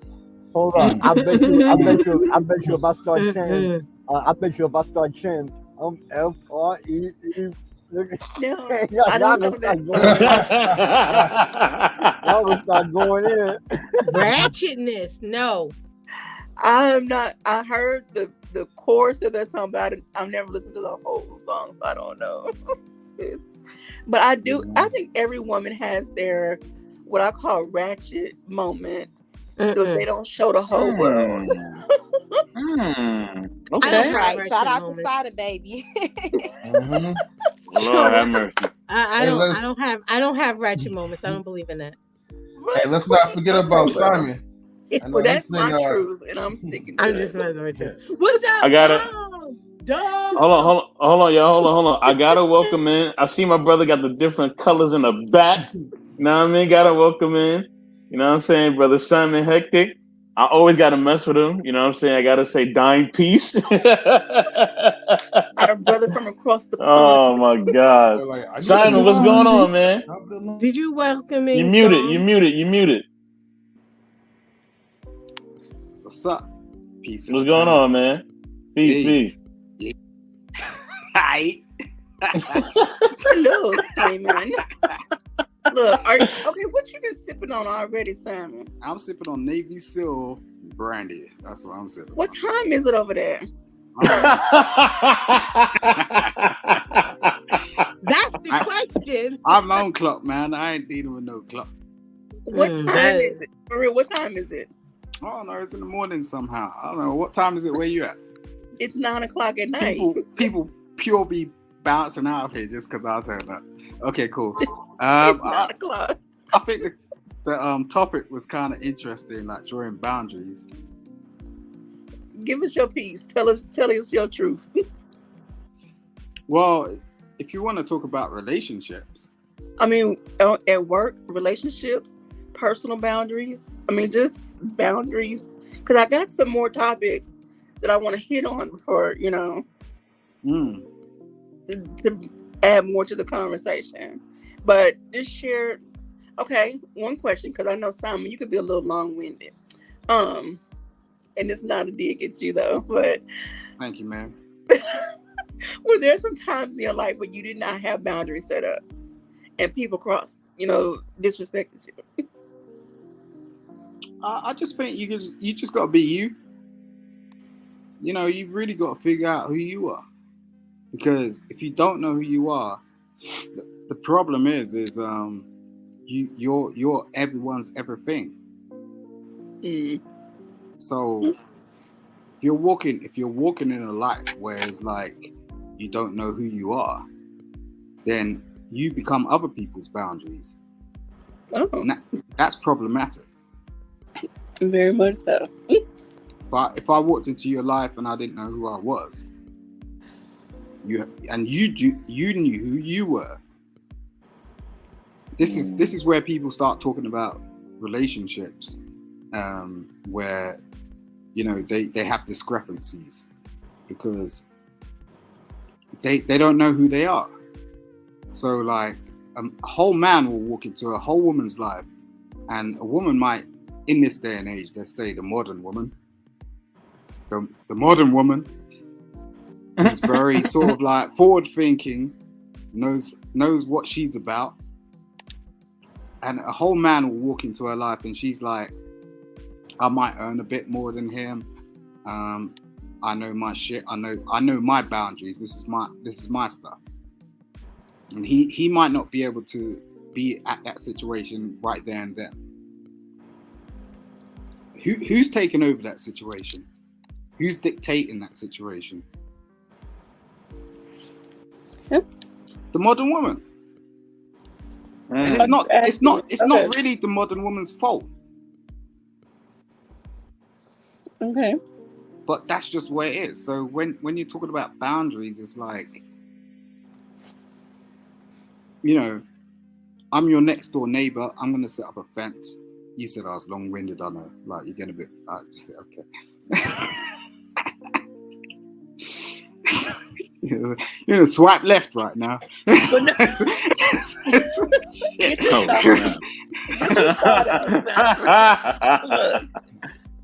Get your thought out, Simon. I'm just saying, like, we know our boundaries really. What we walk into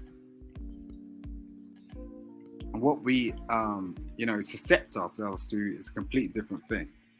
You know, so, and it's not that complicated, really. As adults, you know, we need to get a grip of this stuff. This is like got to a point where it's boring.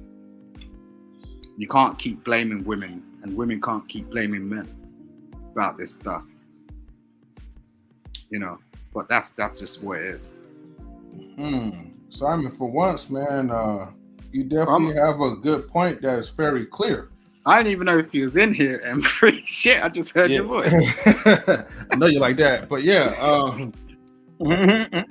yeah, you know, in my reply to that, I feel like we all take part of this. So, we take part of like trying to understand so much about women, and women trying so much to understand men, that we just go through this back and forth cycle, but we're not really getting anywhere. And so, you know, the main solution that I could really just come up with is just that we just gotta call it truth and just accept each other where we're at right now in this modern day society.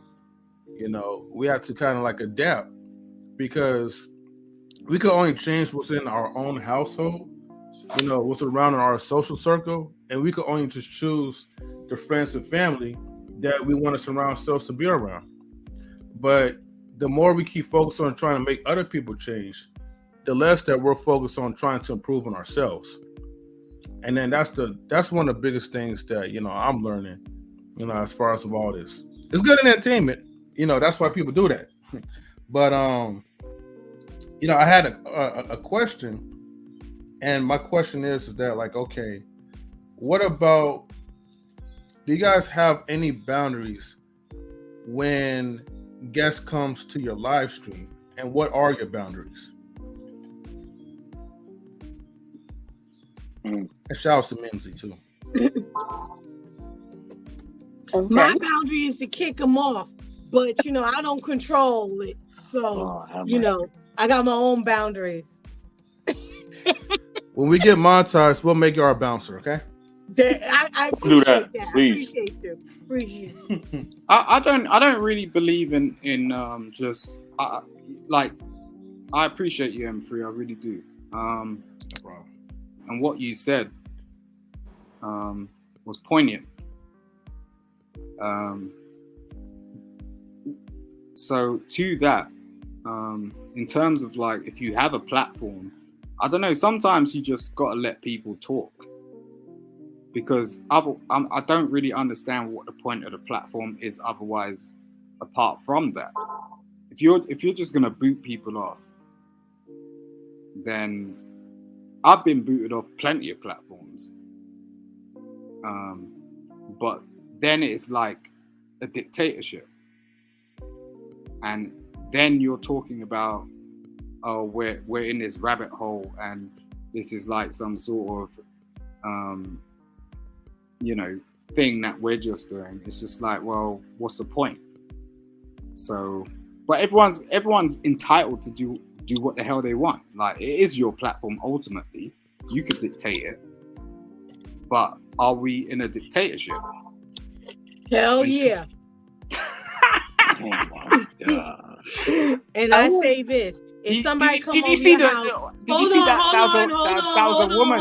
A woman did that. A woman did that. Hold on. If someone comes over to your house, pisses on your couch, shits in your refrigerator, you gonna invite them back? No. Damn, So Queen. I'm just saying, if you have rules on your platform saying, hey, we don't use this over here, we don't disrespect people, we don't use this word over here, and someone comes on your platform, don't respect your house, then they don't need to be there or come back.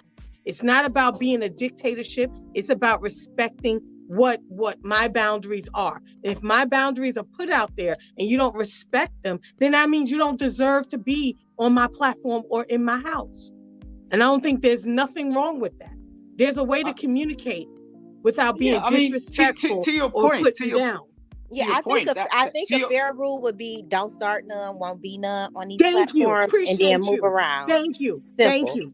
Yep. Because Mm. you ain't starting like that no song I mean, reference. you're totally right. You're totally Yeah. right. I mean, to your point, it's up to you. I mean, this is not we're not sort of holding out countries here. This is a YouTube platform. So like at the end of the day, if that's your platform and that's your rules and that's how you want to operate, then you could kick them the fuck off. Do you get what I'm saying? If that's what you choose to do. But I'm just saying, me personally, I ain't gonna do that. Like, I'd rather have the conversation because you never know what you're gonna gain. No, I don't need to gain. I don't gain nothing from disrespectful people. Let but me say something after disrespect. this. That's just me. I'm just saying, that's just me. It's all good. I see It's your all good. perspective. I believe in delete, block, kick out, and close the door. I believe in that. Okay, that might be a little bit too extreme, but hey, that's Queen, right? Let me say this though. You know, there is like a thin line, and since we are talking about boundaries, you know, that's why it's always good to set the rules properly in place so people have that understanding. I'm going to use Fresh and Fit for example. Okay, mostly Myron, because Myron, you know, Frank Castles, most of the people, you know, on the panel. Look, they have the rules set in place. They keep things professional. They keep things grounded. And the women that they bring to the show, they already know what to expect. But you're going to have somebody that's going to overtalk you, that's going to be rude. And here's the thing, especially if you already have a fixed plan of topics and someone is like overtalking you or they're interrupting and being rude, that's disrupt the show. And you don't want nobody to disrupt your show, especially if that's the balance that you have in place. It's okay for everybody to have an opinion. Consider like knowledge relationships, you know, and for sure, you know, Mr. Intellectual Soapbox, everybody talks, have their opinions to say, but as you can see, you know, no one's being disrespectful. Now, if you name calling and you're just saying, hey, like, you know, F you or this and that, and you're just talking crap about this person or directed to them, and after we already addressed the rules to you, we have to get you out of there. You know what I mean? Because then it causes a domino effect and it takes away the point of the topic that we have. So, hey, Yeah, that's just the way it is. it's exactly that. It's exactly that. I want to add to this. There's another aspect of boundaries that I think we often do not pay attention to. And these are things I learned when I was working on my degree in communications. We're all familiar with the terms verbal and nonverbal. And often people will give you cues as to when you may be either reaching their boundary, or you have crossed their boundary. I'm the type of person, I'm more nonverbal until I really need to be verbal, which is probably all the time. But anyway, and so I feel like we need to also pay attention to that. If you're having a conversation with someone, you know, some people have quirks. I have quirks. I don't look directly at people, which is, I know, disrespectful. I play with my hair. I might fiddle, you know, play with my earrings. And it's not that I'm not interested in what you're saying. I have self-esteem issues sometimes. So I try to let some people know that up front. I'm listening, but I listen differently. Now, there will be people that will simply cross their arms, they distance themselves from you, they look away, they pick up their phone, they cross their legs. Like those are some nonverbal cues that I think we can all pay attention to, especially if we're having face-to-face interaction. Now, in this setting, it's kind of hard to tell sometimes, unless it's verbal, when you've crossed the boundaries. I don't know if y'all notice sometimes. I love healthy discord. I love conversation. Yes, sometimes, like M3 said, the conversations can go what I call off the rails and down the cliff. And I would just sit back and turn my mic off and just be quiet. And I know that is not good for me as the host. I'm not keeping things in check and in line and, letting just the show run itself. Anywho, so, kind of going back to what Simon said, yes, people have a right to say whatever they want. However, I think you still need to still be respectful of other people because you don't know their background, where they come from, what they're capable of. You don't know what somebody is dealing with in that very moment.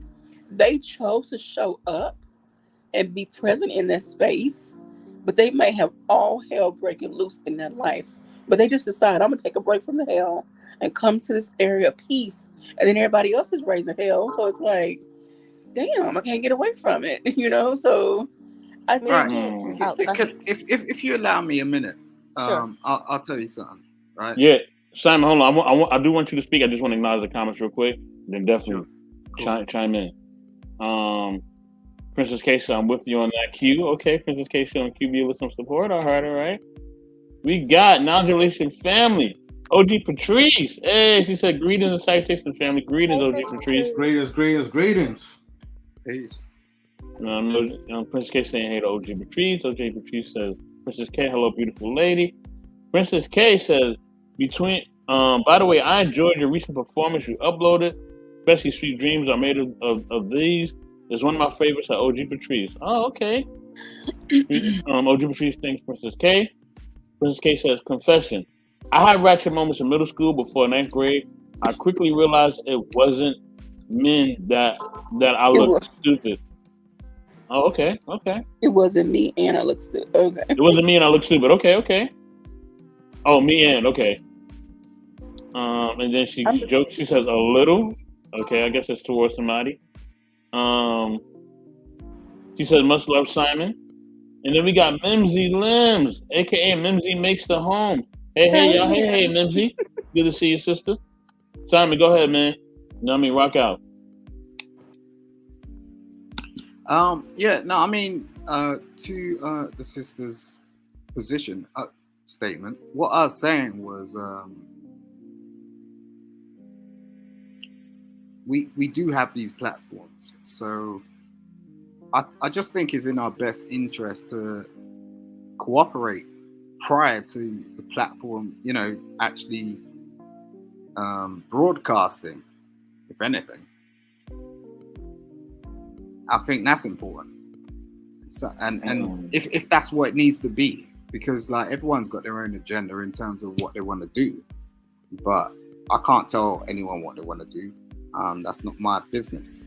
But I would say, like, generally, we're approaching a tipping point where YouTube looks like TV. And when YouTube looks like TV, you're having to sort of compete in that sort of way if you want to compete with TV. So let's do that. But that means having those conversations behind closed doors to enable that to happen. So that we're organized. Because otherwise, what it looks like is just people just jumping on platforms. That's what it looks like. But that's what it is. Yeah, and if that's what it is, that's cool. I'm not telling anyone to do anything. I'm just stating the facts. May I ask you? Okay. Yeah. Go ahead, peace of mind. You've been wanting to speak. I want to hear your comments, your thoughts. Yeah, so I actually have a question. I just maybe we can go around if everyone's comfortable sharing. What's the time that you may have violated someone's boundary, and if you don't mind sharing that experience, why did you do it, and how did you resolve that conflict once you found out that you violated their boundary? Ooh, Lord have mercy. Who's she speaking to? She's speaking to all of us. And I'll go last. Okay. M3, go ahead. I know you got to go, M3, so go ahead. Hey, man, that's a hard one because I know I definitely have. Let me think of one. Okay. I think crossing one's boundary. Okay, I think in one moment, how I crossed a boundary between me and another individual. Wait, hold on. Let me ask this question, Miss Peace of Mind. Okay, so when you mean like crossing that person's boundary, like is it like an incident where it results to the person feeling violated or not? Yes, meaning they said, hey, I don't like this, and you still maybe enforce the belief or just something on them. You whatever it was, it could be something as simple as, sometimes we'll say, hey, why don't you try this food? Something as small as that could be violating someone else's boundary. If they say, hey, no, thank you, I don't like that. We don't, sometimes we don't think of those things. That's still violating someone's boundary. Dang. Hey, I'm going to be honest with you. Like, I don't even really have like a answer or a story at the moment. I'm for sure I probably have, but I just don't remember anything to really talk about it. And that's a good question too. But because I feel like usually for me,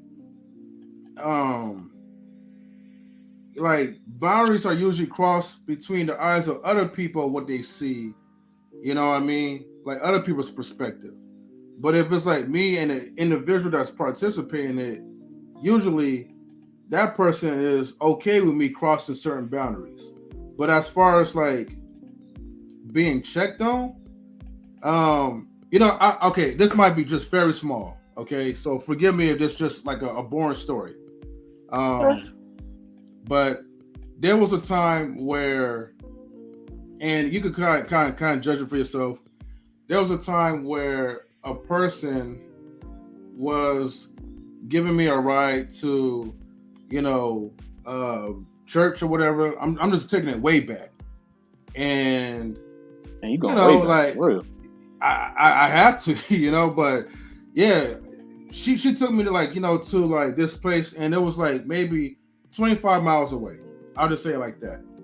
Now, even though I had the thought in mind to kind of surprise this person to offer gas at the end, but the person already felt violated or felt like disrespected because I didn't initiate it from the start. And she started crying and it was a bunch of tears. I was like, damn, okay. And, at the end, I told her like, this was, I was actually going to surprise her by giving her a full tank. You know what I mean? But I didn't mean for that to kind of come off to where it's like, that I was using this person. So, I think to her, like that was a strike on boundaries. But after, having that understanding, she kind of, she was more grateful than, what it was. Another one. Okay. This is, I'm sorry about all these church stories, right? But hey, it's that's bro. Yeah. So, we went out on, one of those Christian mingle type of dates, right? And this was Christian mingle. That's my little joke about it, because church usually advertise like this whole dating stuff, like, oh yeah, like date the sisters in the church, man, like they're way better than the women out in the streets. Okay, whatever, Christian mingle. But anyways, so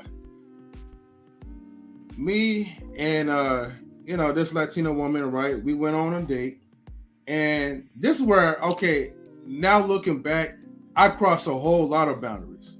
Just as, maybe a so-called gentleman, a so-called man of God, whatever, however you want to judge me.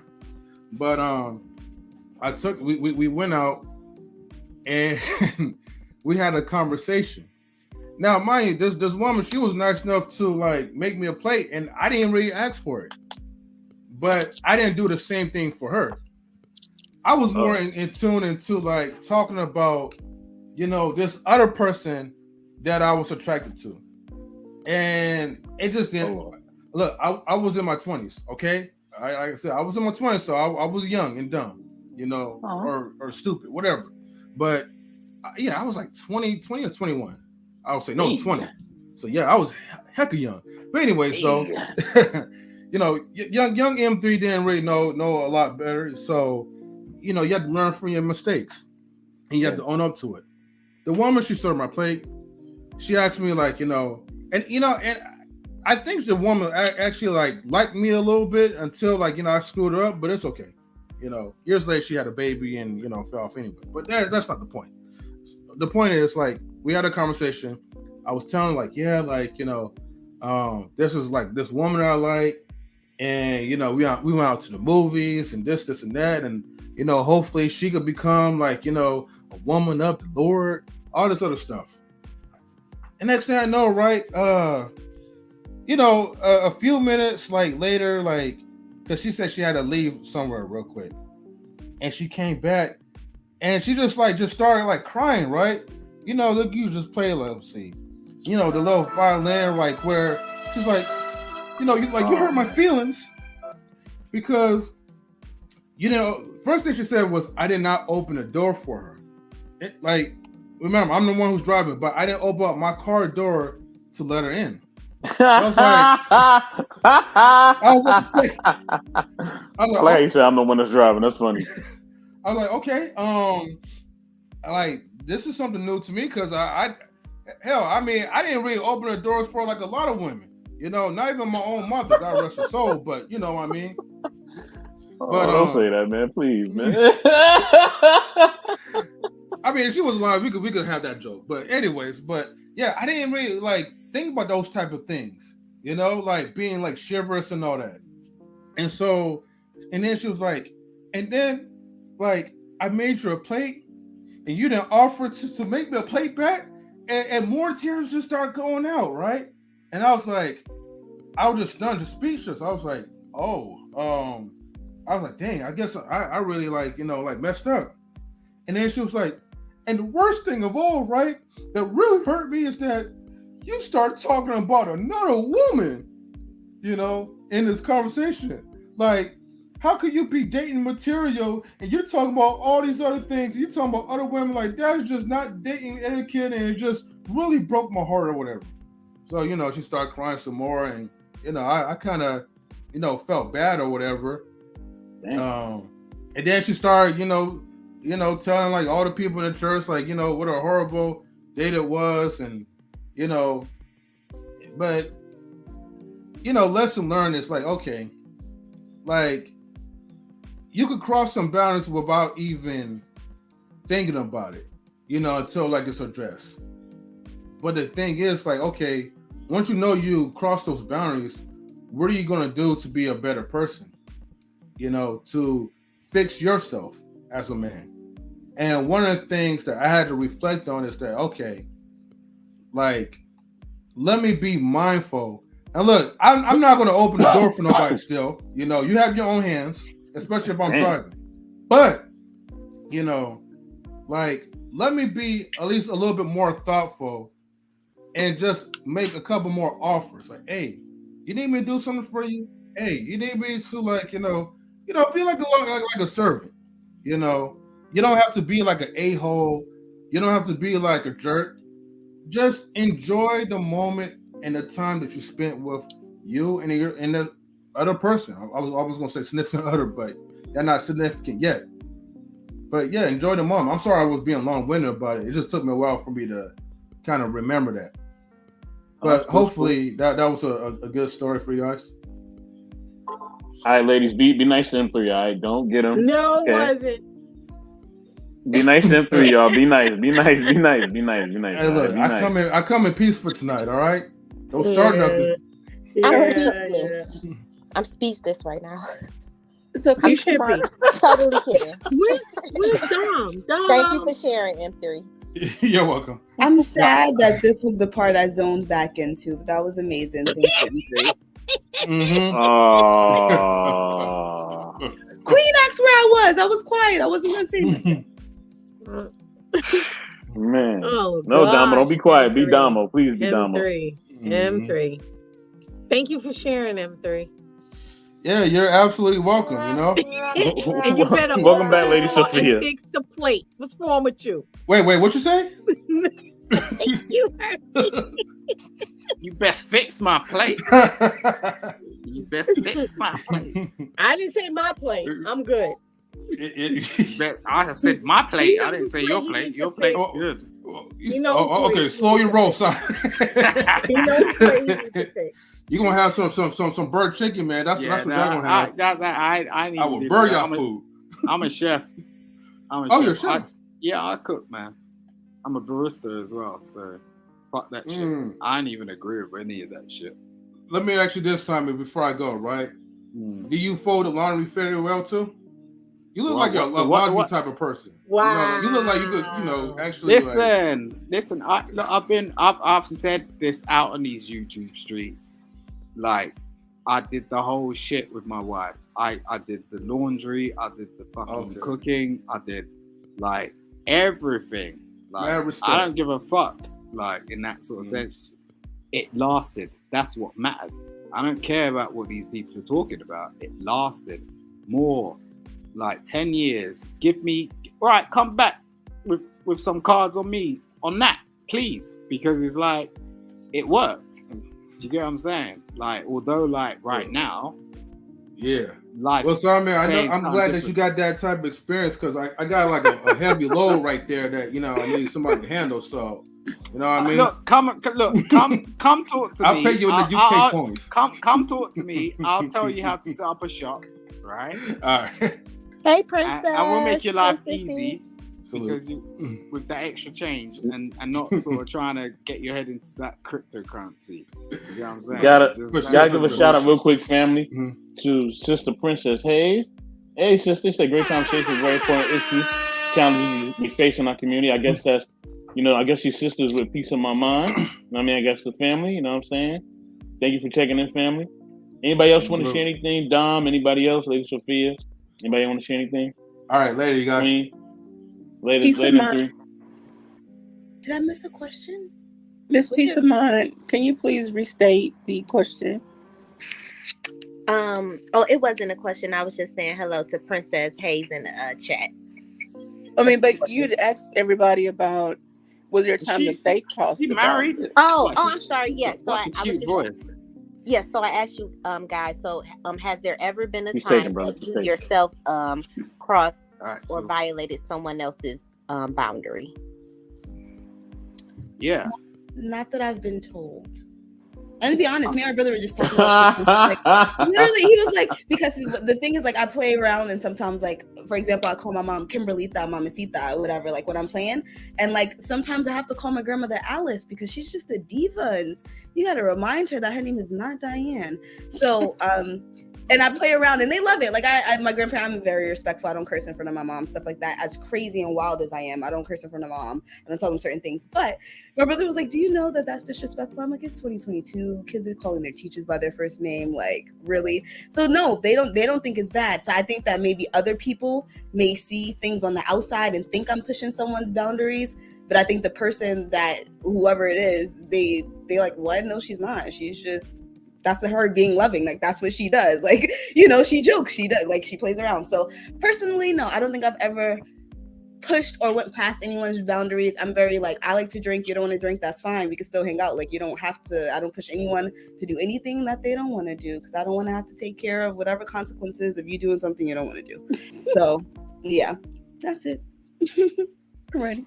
The ladies you have on this panel are I had this conversation with someone in the back, like there's certain women that come up on these platforms that are willing to engage with black men, and I just got to give them total respect, because it's like that's really just not happened in the last 2 years.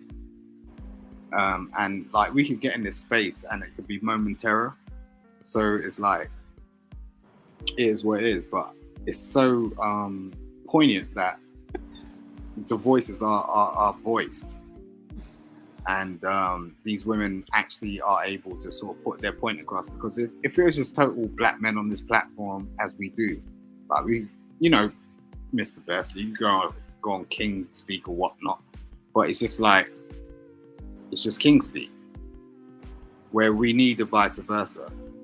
And I do totally, I got called out for a total simp because I'm like, look, we need to bring black women on the frigging platform. You know what I'm saying? Because there are few and far between that are willing to do that.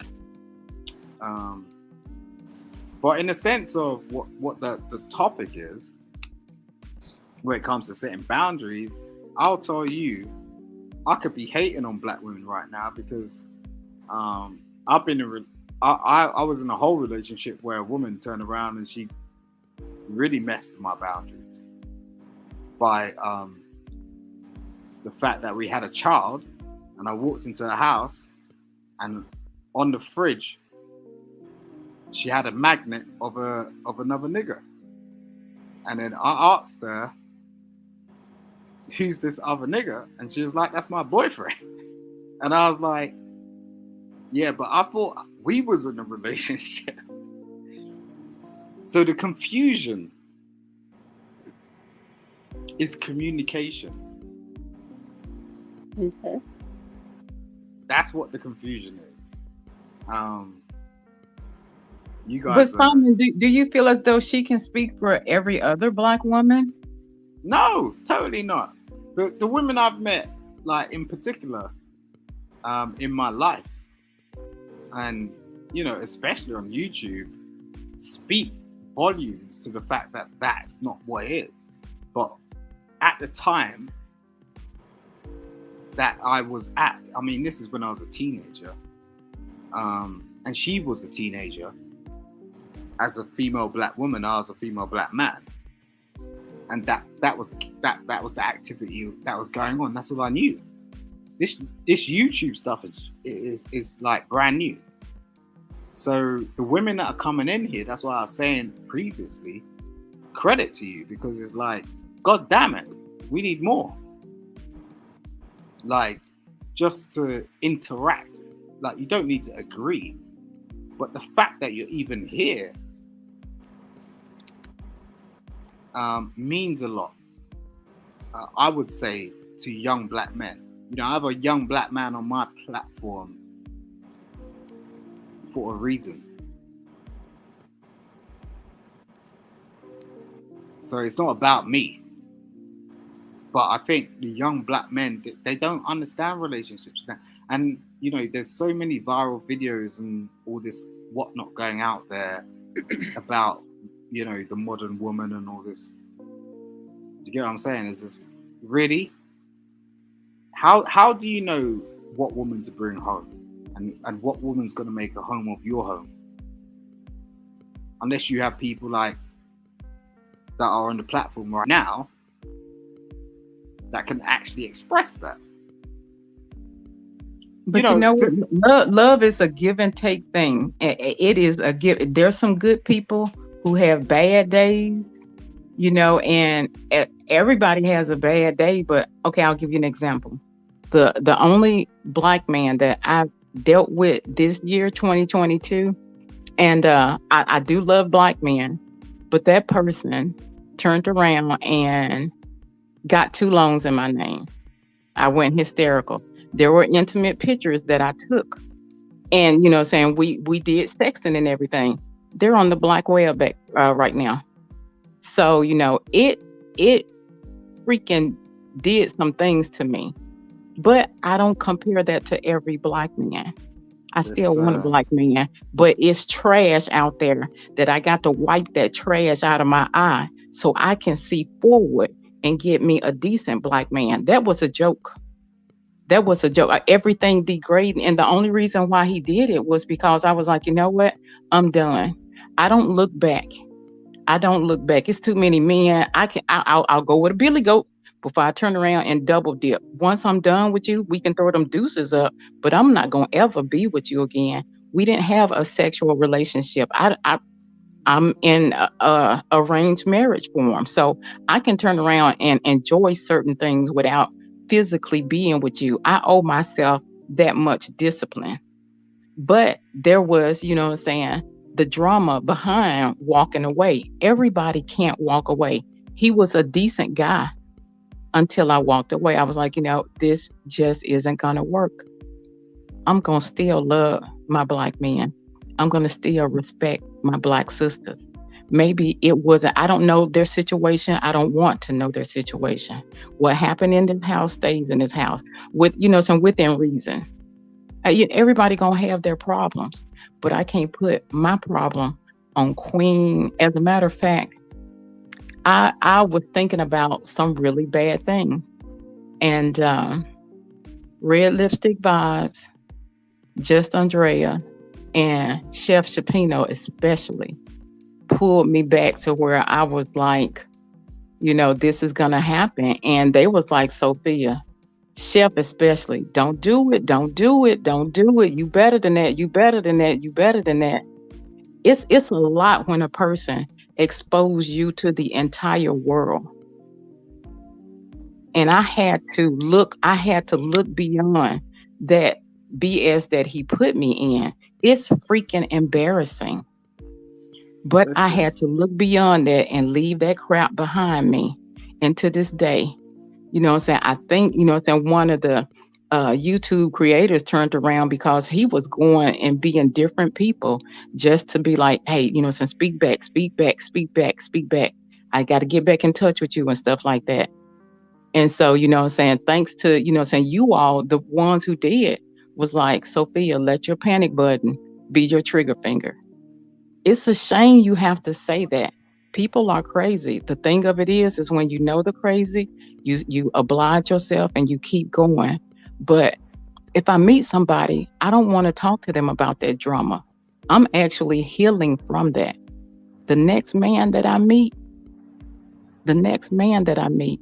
we're not going to discuss this. I'm beyond that. So I've reached out. You got to heal. You got to move forward. But I can tell you right now, 84 and Simon, y'all ain't that piece of work. I could never compare y'all. As a matter of fact, you know what I'm saying? And I'll tell anybody, the next man I meet, hey, I'm like, you got to hear this man. He keeps me smiling. He keeps me smiling. He keeps me doing this and that. You know, and if that guy just happened to be on this platform hearing it, he gonna always know. Even if I don't have life in me, he gonna know. 84 kept me rocking and rolling with his laugh. You can hate me, you can do whatever, but it's certain one of y'all. Queen, I was like, you know what I'm saying? Anybody who know me know I pull a shank up out of my wig. I only got 2 wigs, but if I got that wig on and Queen, you know what I'm saying? If she do that, or whatever she do, she got it or whatever. So she gonna pull that shank out. That's, you know what I'm saying? That's my, and the reason why I say that is because I have to put myself in a certain limelight to where if I call you a friend, you are a friend. If I don't rock with you, I won't disrespect you. But if I don't rock with you, I'm just not gonna rock with you. I love everybody, but some of y'all got some, you know, everybody can't be Queen. Everybody can't. This man mad because I'm up here digging 84 laugh. I ain't never seen this man body parts or this and that, but I can't, you know what I'm saying, congratulate this man and love his laugh, and you see me smiling and I'm telling you about him and stuff like that. That don't mean hate that brother. Come on now. Come on. Be mature with me. Damn, I got haters I don't even know about. Damn, I mean, shit, this YouTube thing is strong.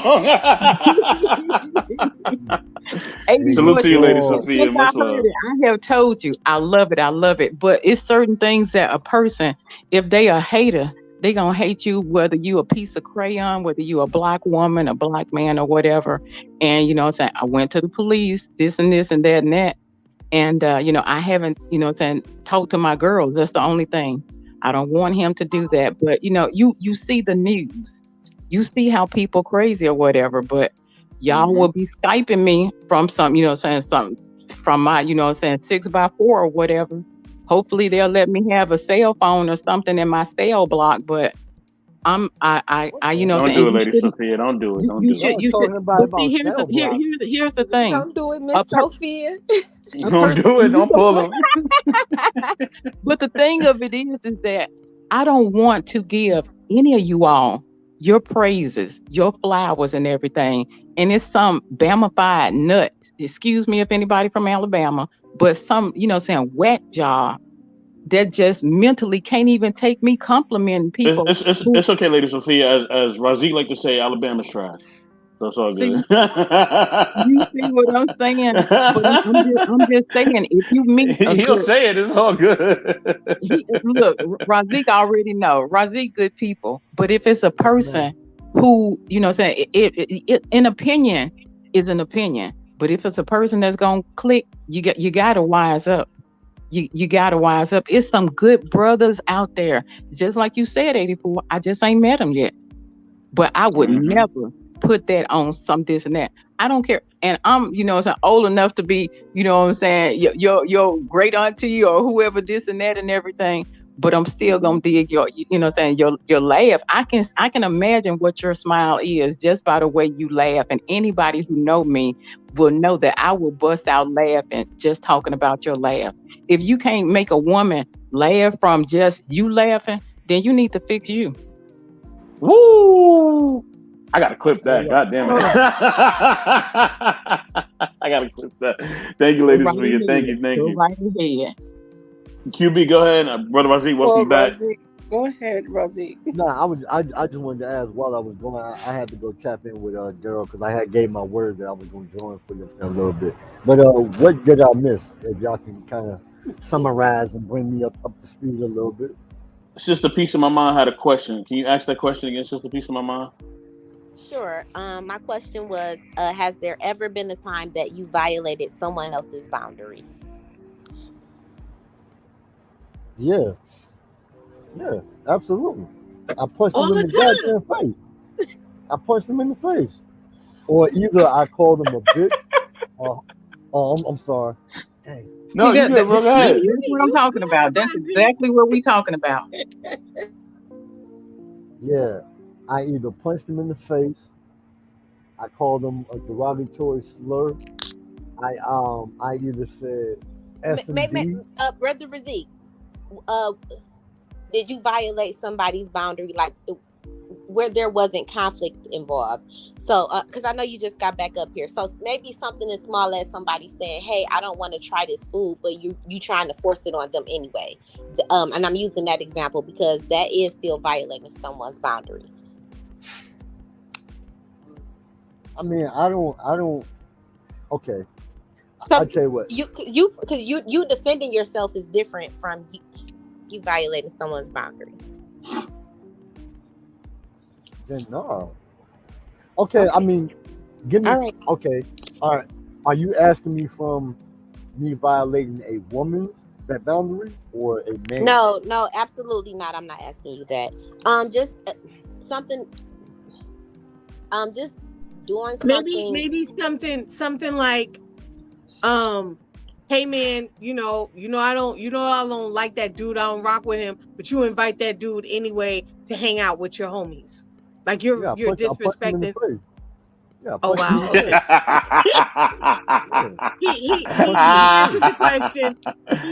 Oh man, I love Razik, man.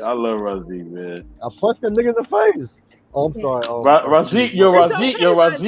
I think me and Razik is related because, like, I have like cousins and uncles that act just like him, like literally. Queen, don't do that. I'm in the family, Queen. He gotta be Queen. No, Queen, you know who I'm talking about too, Queen. That one cousin that always call. He always ready for action at all times. Uncles too. So I think I think he related. Look, Mr. Best in the World could call him and say, "How's your day? Who messing with you out there, nephew?" Because you know I show up. Hey, I'm look, like, he hey just Queen, said, "Hey, how's the sunshine?" That's hey it. Queen, hey Queen. I am with the shits. I I am see. with the Completely. shit. I am with the dumb shit at all I know. I times. see. And this is why I know I need a female in my life. And, I mean, and eventually I will have one, but because I know I need her to counterbalance. You know what I'm saying? My war Mm. path. You know what I'm Yeah, saying? please, Because please. when I'm around, you know, some of my niggas, God damn it. It's Okay, okay, Razik. Go ahead. okay. When I'm around my homies, I appreciate you. It's all good. Just That is okay. It's I'll be okay. back. Give okay. me 2 minutes, guys. when I'm Yes, around sister. Yes. when I'm around If my I'm homies. interrupt, Razik's gonna go at me. Oh no, yeah, my fault. No, I mean when I'm around my homies, you know what I'm saying. You know, I'm always on like go mode. I'm always on edge. You know what I'm saying. You know, even though like they're very respectable.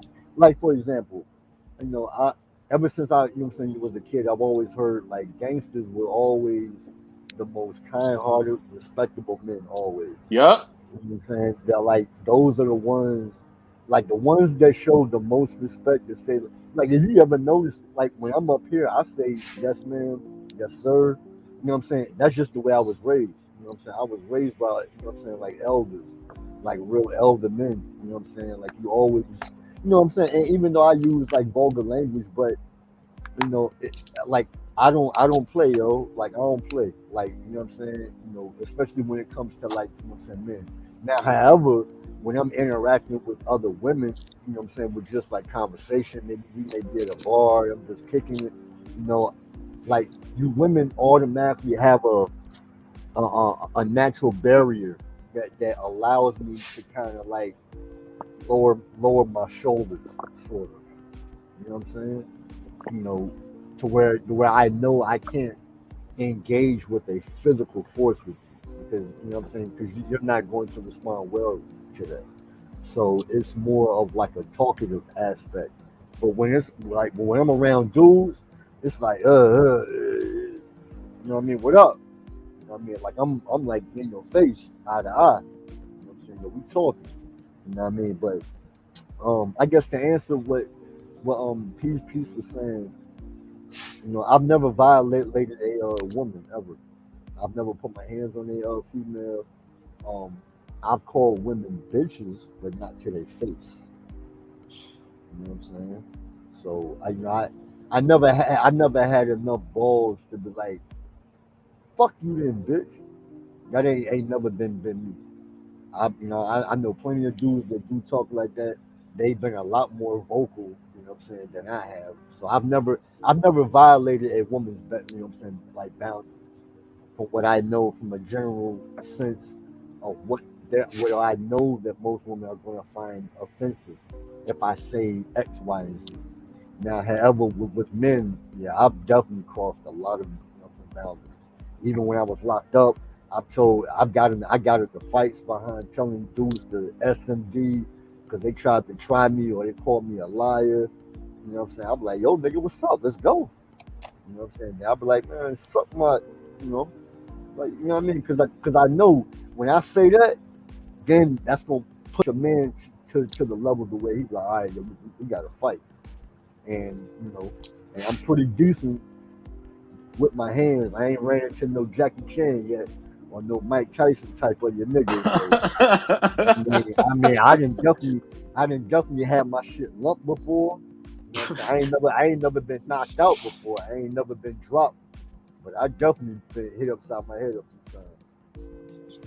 Man, Yeah. I always tell my family, like, man, like when it comes to my family, if you ever seen the movie Gremlins, I'm Gizmo. I'm the good one. And people be No, like, you ain't. people be thinking that I'm like the crazy one. I'm like, yo, I'm not. Like, yo, you got to meet my family. You meet my family, yo, they act like Razik completely to the full, yo, like, Hey yo, you know 84, what I'm saying? and my brother is like a real calmer version of me. But bro, Mm-hmm. when he black out, nigga, I'll be the one that's like, nah, bro, yo, chill, what you doing? Nah, don't do that. Like that nigga be going OD, like he be going OD. But like you talk to him, he's a lot more calmer and he uses a lot more respectable language. Like he doesn't curse like me. You know what I'm saying? He don't be trying to like use the N-word and stuff like that. But yo, if you push him, yo, I'm gonna be the one to try to pull him off of you. You know what I'm saying? Man. I gotta give a shout out to some more people in the comments. You know what I'm saying? Real quick. You know, I don't know what that means, Wally, but okay. He said, what did I miss while I was gone? Wally put the eyes. Gotta give a shout out to our music producer for both Intellectual Soapbox and our relationship family. Music producer, music coordinator extraordinaire, DJ Eddie King. What's going on? You know what I mean? Somebody give me a cheer real quick. Hey, quick shout out to everyone still at work, but I'm listening. Please like and subscribe to the channel. Most definitely. Thank you, DJ Eddie King. And check him out too on Instagram, on YouTube, DJ Eddie King. All right, just that name right there. Tap him in. You got some amazing music, y'all. Definitely. You know what I'm saying? So if you're into music, you make music, you want to hear some music, check out the music producer for our show and all non-relationship family as a whole. So let me see. Okay. Also, he gives a salute from M3. So QB, where you want to take us, sister? Where you want to take us? Okay, so I want to talk about this aspect of setting boundaries, kind of bringing the conversation back around. It's for self-care and self-preservation. We have to set boundaries in our lives, no matter whether it's at work. Your co-workers want to talk about something personal. I don't feel comfortable talking about this right now. Please don't bring it up again. I'm not staying late today. My kids have a game. You know, whatever applies to you. We have to learn how to set those boundaries and be firm in what we're, firm in our boundaries. Because again, people are going to try to run all over them. They're going to try to use you, misuse you. And then you find yourself in this space of frustration. And so to avoid all of that, set your boundaries from the beginning, like everybody's been talking about, and let people know up front, this is what I will and will not deal with. Another aspect of boundaries that I don't think we think about enough when it comes to sexual relationships. Sometimes when we get with someone, we almost have this expectation that whatever I'm into, they into. Or, if I'm rocking, they rolling. But that may not always be the case, especially if you don't have a Hey conversation. guys, I'm back. Okay. Hey. Especially if you don't have a conversation. And like for me, I went through a phase where I was celibate. And if it wasn't my choice at first, but I mean, I settled into it after I separated. My ex-husband and I separated. I chose to not put myself in a position to where it feel like there's gonna be money left on the table at the end of the night. Like I refuse to be treated that way anymore in my life. Just because I'm a big girl, I still deserve the same respect as a little skinny, hot body girl, whatever, So anywho, there are certain sexual acts I just don't get down with. And I need to make that clear from the beginning. Guys will try to approach me and I'll let them know in front. I'm really not in a space where I'm trying to do anything, start anything. I don't want to lead you on. And then they're like, okay, we can just be friends. But then they get mad when they expect more than what I'm giving. I'm like, I told you from the beginning. Because at the time also, I was working on my master's degree. I was doing a radio show, just starting my podcast. I don't have the mental and physical energy to give to you because I'm trying to maintain my grades and this, that, and whatever. So Hot pancake. Hot pancake. I had this whole conversation with someone earlier. It's a hot pancake. You can't bake. What you mean? You can't bake a pancake and think it's going to be whole if, like, a quarter of it is dedicated to something else. But that's the thing. I wasn't trying to get in a relationship. I wasn't trying. I really just want to talk to Right, anybody. okay, no, wait, can we just break this down for a second? Mr. Best went, and like, she knew I'm gonna give you a minute. Go ahead, brother. She knew what I was talking about. I don't know. Be Like, respectful. Go ahead. You can't bake a whole pancake you can't bake cake actually. But anyway, go ahead. unless it's a whole thing. Okay, just say what you're gonna say without using the metaphors at this point. Put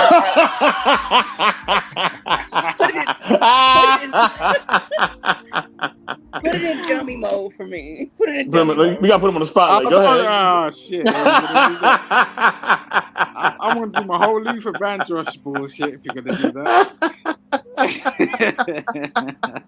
Okay, look. Oh, man. Women be out here doing that stuff. It's terrible. It's like it's real terrible. Like What you you can't be doing that stuff, man. Christ Almighty, why are you doing that stuff? What? And Okay. it always comes back to the fact that I did this, I did that. I went off. I sort of got that certificate. So wait, hold on, Simon. Are you saying that women are purposely leading men on? Is that what you're trying to say?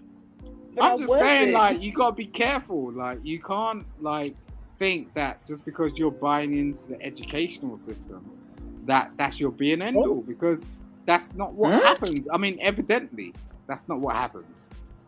Just because you go out here and get a certificate. Look, Uh-oh. when you're working on your master's program, you can keep telling me that shit. I mean, no, the thing is, listen, you're not listening to me. all right. I was in school. I was doing a radio show every day. I was doing my podcast. I did not have the energy for a man in that time and space in my life. And also, I had recently got divorced. I wasn't trying to jump into nothing else anyway. I was trying to build my identity on my own without being attached to somebody else. I feel like we all have the right, man, woman, boy, girl, blue, purple, whatever you are. If you don't want to be attached to nobody, that is your prerogative. That's your right and ability. I wasn't leading these guys on. I'm breathing oxygen for you, sister. I'm just saying. Do you get what I'm saying? At the end of the day, that's what it is. Like, if that's what you choose to do, that's what you choose to do. Like, I didn't have but You're saying. But what it is what I find with this mind state. I had a goal. I had goals I need to reach, and I didn't have the energy. I couldn't split myself off anymore to nobody else. Like, I don't want to be nobody's girl. I don't want to talk on the phone every day. I don't want to text every day. I didn't want to do it. I just wanted to be in my own space by myself. Why do you need to defend how you needed to move and shake for you? Oh my God, this girl's bouncing in. Because I'm not a girl. I'm a woman. So get that correct. And why is she defending herself? All right, lady mama. To move and Okay, shake cool. to you. All right, lady You mama. don't need to understand it. It's her life. Okay, 5, 4, 3, 2, and then your time is up. And then I'm also going to say this. This is a little self-disclosure here. When I was younger, under 30, I was very indiscriminate when it came to sex. And I did some things that I am not proud of. I can't take them back, but it is what it is. I made a choice, especially once I hit 40. I'm not going to be that person anymore. I'm not going to have just casual hookups. I want something that's meaningful to me. And if a man can't respect that, then he doesn't deserve no oral, no intercourse. He don't deserve no part of me. Not even kissing. He don't deserve. So what you're saying? He don't deserve the goodies, right? Basically. And I mean, especially now that I'm in a different situation, it's been like almost 2 years, and I'm okay. I'm the same. I don't play that shit. Like, no woman's coming walking into my life trying to fuck my dick. Q. Simple as that.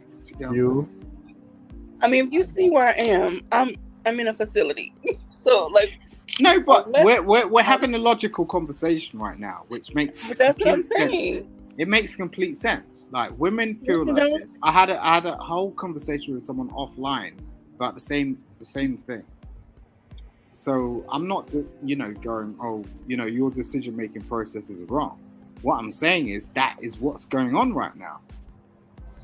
And it's not only going on from a woman's perspective; it's going on from a man's perspective. Like we're not about to sort of just give it up like that. You know what I'm saying? And that's good, because then that allows a bit of a space for a conversation so that we can then move forward. If anyone makes any sort of sense out of that, because the only way you can make any sort of sense out of that is based on the fact that you've been through some previous bullshit that made you acknowledge that. I want to Hold hear on, brother. I want to hear what Razik got to say. Yeah, I'm about to say the same thing. I want the ladies to chime in about how setting boundaries relates to self-preservation and, and self-care. But Razik, you seem like you had something you really want to say, so go ahead. I'm gonna say, okay. I'm gonna need to. Look, it's after hours now. It's 10 o'clock over here, so Look, it's 11 o'clock where I'm at, but I'm trying to choose my words carefully. I'm a grown up. I promise you, there's not a lot I haven't heard. Even though I'm very proper, but you made it known. Hey, we ain't never doing a conversation after dark. This is different. Okay, here's the disclaimer. I am giving you permission to say what you need to say.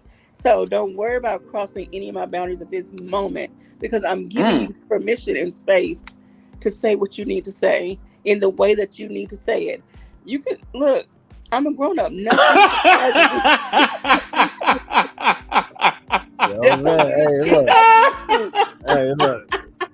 Just don't get us kicked off YouTube. That's all I'm asking. No. We ain't worry about that. We good. I'm definitely not doing that. Okay. All right. First things first, right?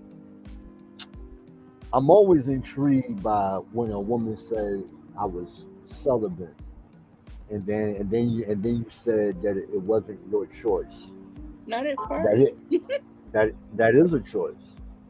Because I didn't have any suitors in the beginning of my separation, and then I just fell into it. Okay. Well, okay. I will say to you this, and I've heard other women say things similar. They're saying, well, the man don't deserve me, for X, Y, and Z, right? With that type of mindset, and again, I'm speaking about the nature of men, okay? It's not saying that a man won't, but on a balance of probabilities, more than likely, because of how you're setting your standards, unfortunately, miss, you're going to lose out with those types of standards, because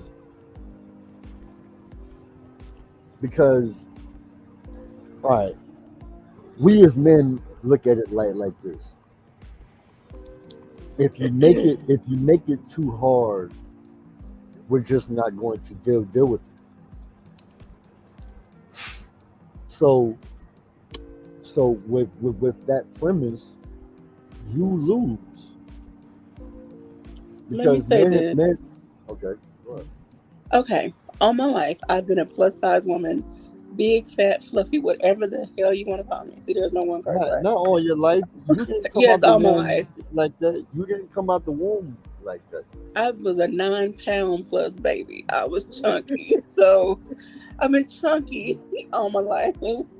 However, okay, so there were situations, yes, I put myself in them, and that's why I say I'm reclaiming my energy and my space, because I put myself in certain situations without any regard to what it would feel and look like after the fact. And there were times when I felt like I was basically just, and I know this doesn't sound great, but it is what it is. I was just some guy's version of a blow up doll. They felt because I was a big girl, they felt I was desperate and lonely when I made the choice to sleep with them. However, there were times I had this grimy feeling like I was just, it was going to be $40 left on the table, after I've had that feeling. And I promised myself I would never put myself in that position again. Just because I'm big, just because I have certain condition, just because I have certain things going on in my life, I still deserve to be treated with love and respect and kindness and all that jazz. And if a man doesn't value who I am, Quabila, my nerdy girlness, my quirkiness, my giggles, whatever, don't. And I've had a guy approach me and he talked about he's attracted to women specifically who have lymphedema. And then his conversation was like, he just want to be there for them, massage your leg. And it sounded almost like a fetish. That turned me off real quick. Had what? Lymphedema. What's that? It's a condition. It's a swelling condition, and it's deeper than that. But it's a condition that causes a lot of swelling in all over your body. I have it too. So okay. I've just never heard of it. So but I will say, I'm sorry. Go ahead. No, go ahead. My fault. Go ahead. So basically, what I'm saying is the frame of mind and the space I was in at the time when I separated up to my divorce and after, I just didn't want to let anybody into that space until I revamped and found out who I was, rediscovered myself, or else I would have failed for just anything. Go ahead. Let me ask you something. When you separated away from your ex, or away from your marriage, was it? And you don't have to answer because I'm not trying to kind of get to person, but was it behind a reason that you couldn't overlook, or was it like to a point to where it was just like, no, this is it, I can't take it, He was the one that actually left. I did try to hold on to my marriage even though it was on life support. He was seeing other women, and there was one woman in particular he was seeing. Miss Q, may Yes, I ma'am. ask you, what were some things that you did to take care of yourself and empower yourself during that time? Well, That's a great question. I tapped more into my creative side, and then I dove deeper into my spirituality. And when I say spirituality, yes, I practice a certain religion and I believe certain things. However, my spiritual being is what I tapped into more. Who is Quabila? What does she want? What does she want to see manifested in her life, as she goes forward? So I tapped into me more and realized I started writing. I finished 2 degrees. I, started building my podcast, and I developed other skills that were just dormant. Then, they were really there, but they'd always been there. So those are some things I did for myself. A lot of the time when we hit those moments, that's when we get the most creative and really like you said, tap into ourselves and find our greatest things that we can contribute to this world. So thank you for sharing, Miss Q. I do want to ask though, and to all your ladies, and not specifically toward you two, but why does the quote unquote finding yourself not entail with anything that is conducive for a relationship? Why does it venture off into education, getting a degree that what I'm saying, that's really not what I'm saying, 9 times out of 10, like the man, that you probably would want is not going to find valuable, I guess, if that. And I may not be asking it right, but I hope you can kind of understand what I am asking. Like, why not be creative in in a woman's abilities, as far as like, you know what I'm saying, how can you better yourself to make yourself more attractive to the man that you ultimately would want. Okay, I'm gonna try to answer, and then I'm gonna let the other lady. I'm gonna go make this short, and hopefully I can get what you're saying. I can Um, chime in.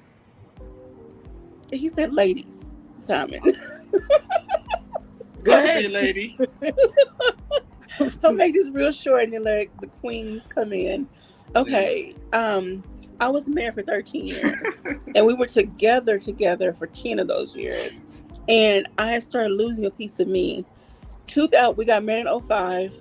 I started getting sick in 09, and I slowly declined in who Quabila was within that relationship.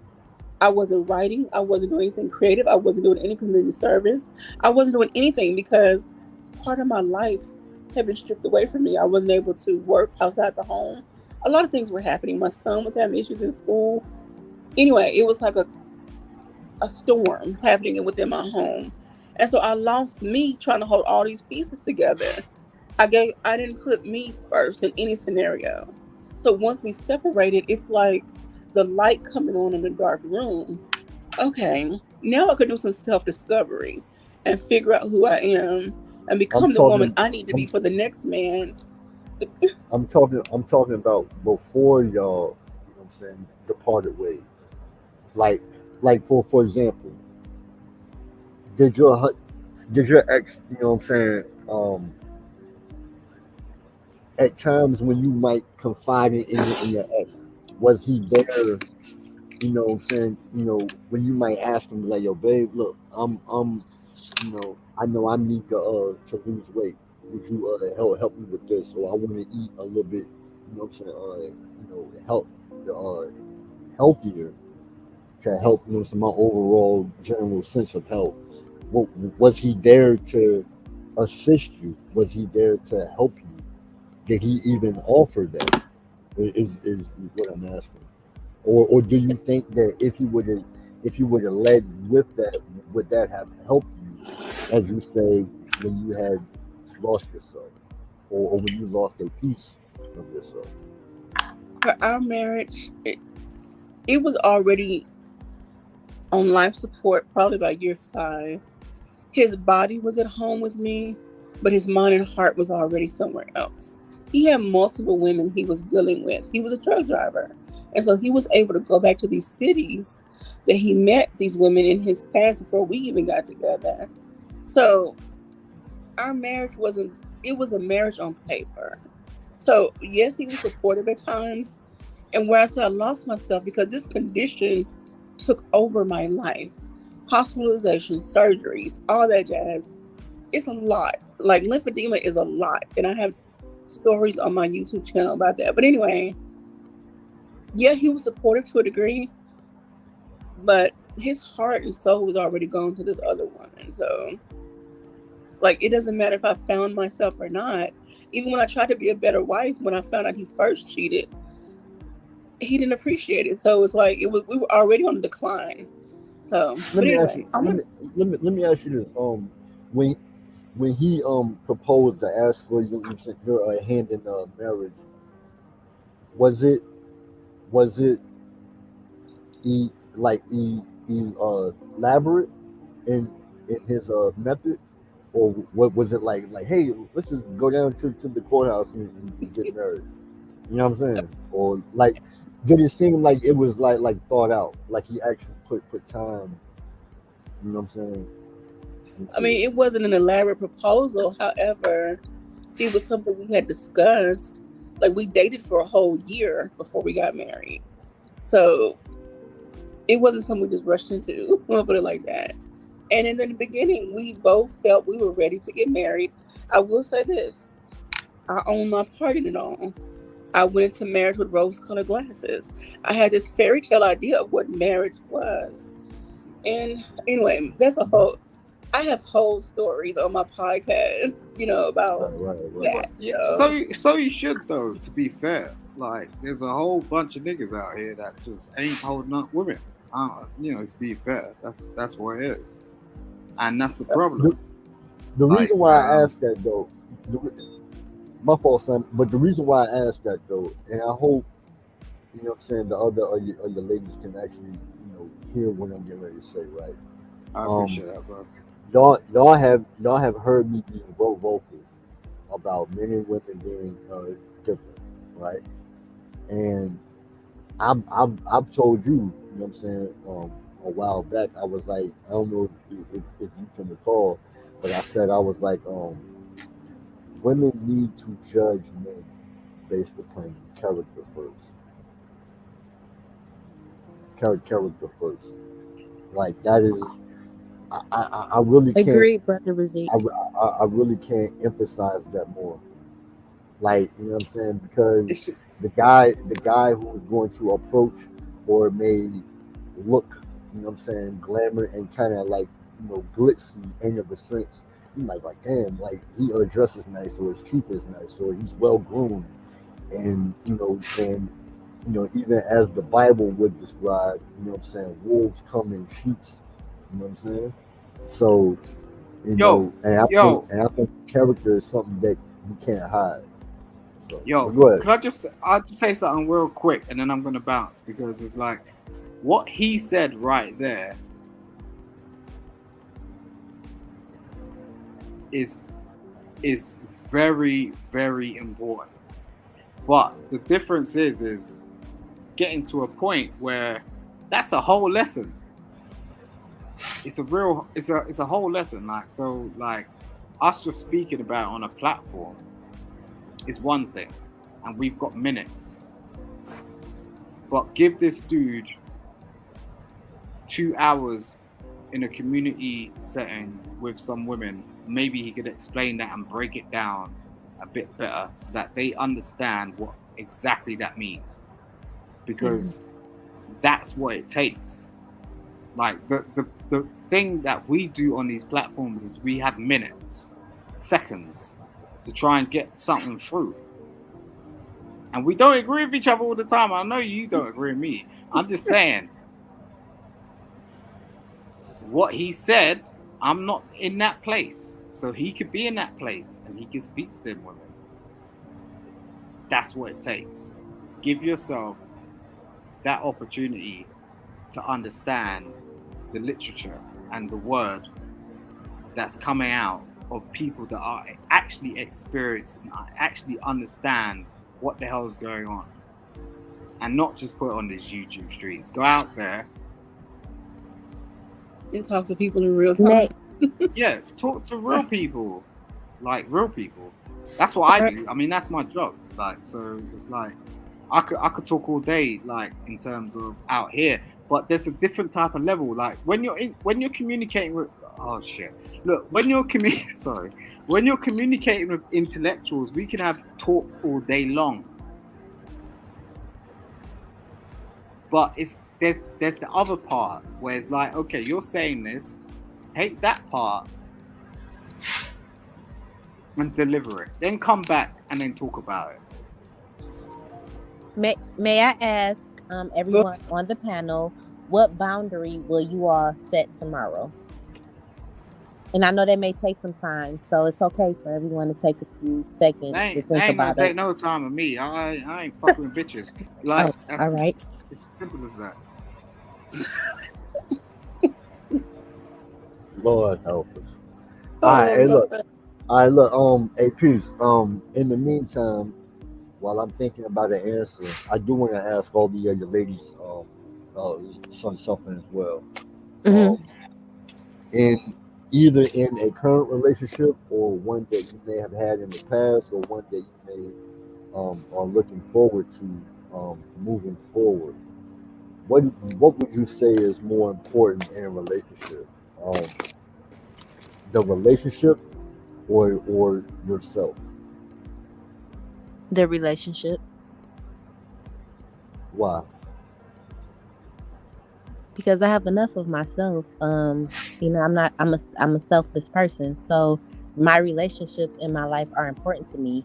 Not only romantic relationships, but the relationships with my family, my daughter, my business relationships, how I do everything is, I mean, that's just me. So, Okay, so and when I say relationship, meaning it extends beyond you, mhm. and the focus is the man. Do you agree? Yes, I agree. I hope you're not being politically correct here. I'm just Mm, saying. Just I don't saying. have to be politically correct. If I disagreed, I would uh, tell you. You don't have to be. You don't have to be. I'm just asking. I love y'all, man, for real. I mean, to any other of your ladies, y'all want to answer that? Yep, that's how I was raised, and that's what I saw. So that's what comes first. Queen and Queendom and Queen Forever. What's Um, up? myself is first. I'm always number one in everything because I know. No, don't laugh. 'Cause I'm trying to be serious. And no, but let me explain why before anyone. Let me tell you why. Because everyone Hey, else's 84, do you house is need some different. coffee filters? Do you need some coffee filters Am over I there, not bro? answering you? If Man, I did this man, week, y'all be Damo is yelling at me. woo. Y'all be yelling at me if I did this. So can I talk? Thank Yo, you. Queen is up in crazy. We Gentlemen, love you, Damo. gentlemen. Go ahead, Queendom, please. Thank you, QB. So what I was saying was, I Don't am do that. number one Mute to me. yourself. Thank you. I'm Number sorry, one to Queen. me, because if I start yelling, then y'all gonna come on and be nice all night. So I'm number one to me because everyone has a different mental state, mental health state, all that stuff. So if I don't take care of me first, or I don't put me first and make sure my mind is right, my body is right, my soul is right, then I'm gonna be just a horrible bitch to everybody. Like, I can't take care of anybody else if I don't take care of myself. So if I don't put me first, then how am I going to put anyone else in a different position? Like, if I have to take care of me. So that's how my life works. I take care of me, I can take care of my cat. I take care of me, I can take care of my brother. I take care of me. If I'm not in a good space, how can I be good for somebody else? That don't make no sense. Right, She but just being said, "Take number care of one my and cat." being a selfless person are two different things. When you number one, you don't have to argue for that position or even talk about it. Being number one I agree, P. to someone else? I'm confused. Maybe I'm confused about the Yeah, question. so I thought you meant in a relationship. I don't think you're confused. So about just the with question. people in general, like I guess that goes back to having boundaries. You don't feel powerless when you're not in a power struggle. Oh, I never said I felt powerless. Okay, because that's usually what happens when people feel, aren't No, able I put to. myself first because if I don't remember, hey, Dominique, make sure you take care of your self-care. Make sure you do something nice for yourself this week because you are the oldest of 9 kids. You take care of everybody around you. You're nice to, I have to always remember to put myself first because there's so many people around me that I am always there for. So yeah, I have to remember. Can I Right. ask So you a I question? think that comes from just having balance and also having a disciplined approach. You don't even have to worry about putting yourself first if you have other things in life. But so nobody puts themselves first? Like, I'm confused. Hold on. For anybody say anything, listen, you got to understand that, there's Damo, but then there's also the Beyonce side of Damo. So we must acknowledge that. Nobody got to say anything to me, and I'm popping and amazing, and I love myself. For me, I'm just really clear on direct questions. When you say putting yourself first, like, I'll never put myself first, with anybody or anyone else in this world. So that's why I said, it depends on what kind of person you are, because you can just be a selfless person in general, and it has nothing to do with relationship dynamics. But the question was in a relationship. So for me, like, for example, but how you do anything is how you do everything. Eventually, if you selfish or you selfish, it just comes out. So I'm selfish because I say, if I know that if I'm not taking care of myself, I can't take care of somebody else. That's selfish? Isn't that caring about somebody else? Like, I'm a little confused. Maybe because you don't know me, but I know myself. What I need to do is say, Dominique, you're in the right time, perfect. Now you can do everything for everybody else. But if Dominique is tired from work, Dominique is not cooking. You should go to sleep. No. May I explain it? Yeah, maybe I'm confused. So people, go ahead. Let me try to explain it. you have every right in the world to want to talk, or and live your life however you see fit. I will tell you though, with that type of mindset, you're going to push off every man. I have, but I've never done it before. Everyone is Dominique loves everywhere, even at work. That's because I put myself first. The reason why We ain't talking about everyone work, loves me and I am who I am is because I think of myself. I go, you know what? Everyone, man. yeah, everyone loves Sorry. Hold on, Simon. Hold on, bro. Hold on. Don't get it twisted. Simon, mute I'm Hold just for yourself. everybody. Don't get it twisted because I put myself first. That makes on. I'm not tired all week. No, and Dom, wait, Dominique, and you should. So it's we are supposed to put ourselves first, and I think maybe the question, like maybe let's go back and ask Brother Razik to maybe rephrase it, because I don't want to like anyone to take away from their self-care and things like that, and boundaries and the point of the conversation. So well, I will Me say, too. Also care. but but there's a balance between being selfless and selfish. But he didn't say that wasn't the question. The question was, in a relationship, do you put yourself first or the other person? So Hold on, family. Let Razik make his point, because he's trying to make a point. Okay. So Dom can actually hear what he's trying to say. I have good relationships, so it's working, and people know me as loving and caring. So I'm gonna stay the same. Yeah. So let's just ask them. So I was just trying to give it to you from a man's point of view, because, and correct me if I'm wrong, but I don't think you're trying to date women, right?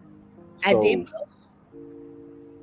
Okay. Well, all right. So that's I'm all right. So I'm not gonna go down that rabbit hole, but I will say,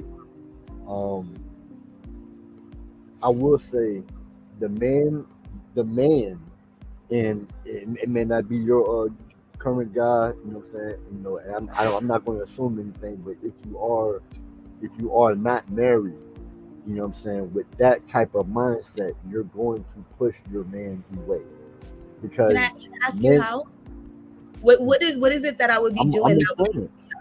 like, because I've never done anything selfish.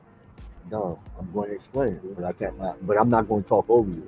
Though. So I'll wait. But You guys did in the beginning a little bit. Well, my fault. But I'm gonna just say this, because we as men, we put you first. We don't need you to put you first. You put us first. Your job is to your man, not you. Your man puts you first. Everything a man does is for the benefit and the legacy of his family and his wife. You know what I'm saying? That's how the seesaw of the relationship works. I automatically do for you, and then you pour it into me. I don't know if you heard the sermon that T.D. Jakes had did when he illustrated the picture in the cup. And he said that, he was saying that these attitudes that a lot of women are adapting, which allows you to move up in the corporate ladder, because you have to be assertive in the workplace in order to display that particular skill set, because you're competing amongst men. So men are already competing amongst men. You're probably in a male dominated I'm not. space. Okay. Well. Just in generally speaking, and I'm not saying it like I'm trying to draw you down to a T like every guy, but No, it's okay. I hear what you're saying. I hear what you're saying, but this is where I'm still confused, because you're saying pouring into each other, or you can do something for someone all day and pour into them all day and still think of yourself first. Like if I say, like, maybe thinking of myself first, maybe I've never had really selfish partners, and I've never had partners say that I'm a really selfish person. So for me, it's like you're talking about, like, maybe you're thinking when I say put myself first, it's like, oh, when I go get something to eat, I'm like, oh, let me make sure I eat before him. No, that's not what I'm talking about. I'm not talking about things like that. I'm talking about, guys,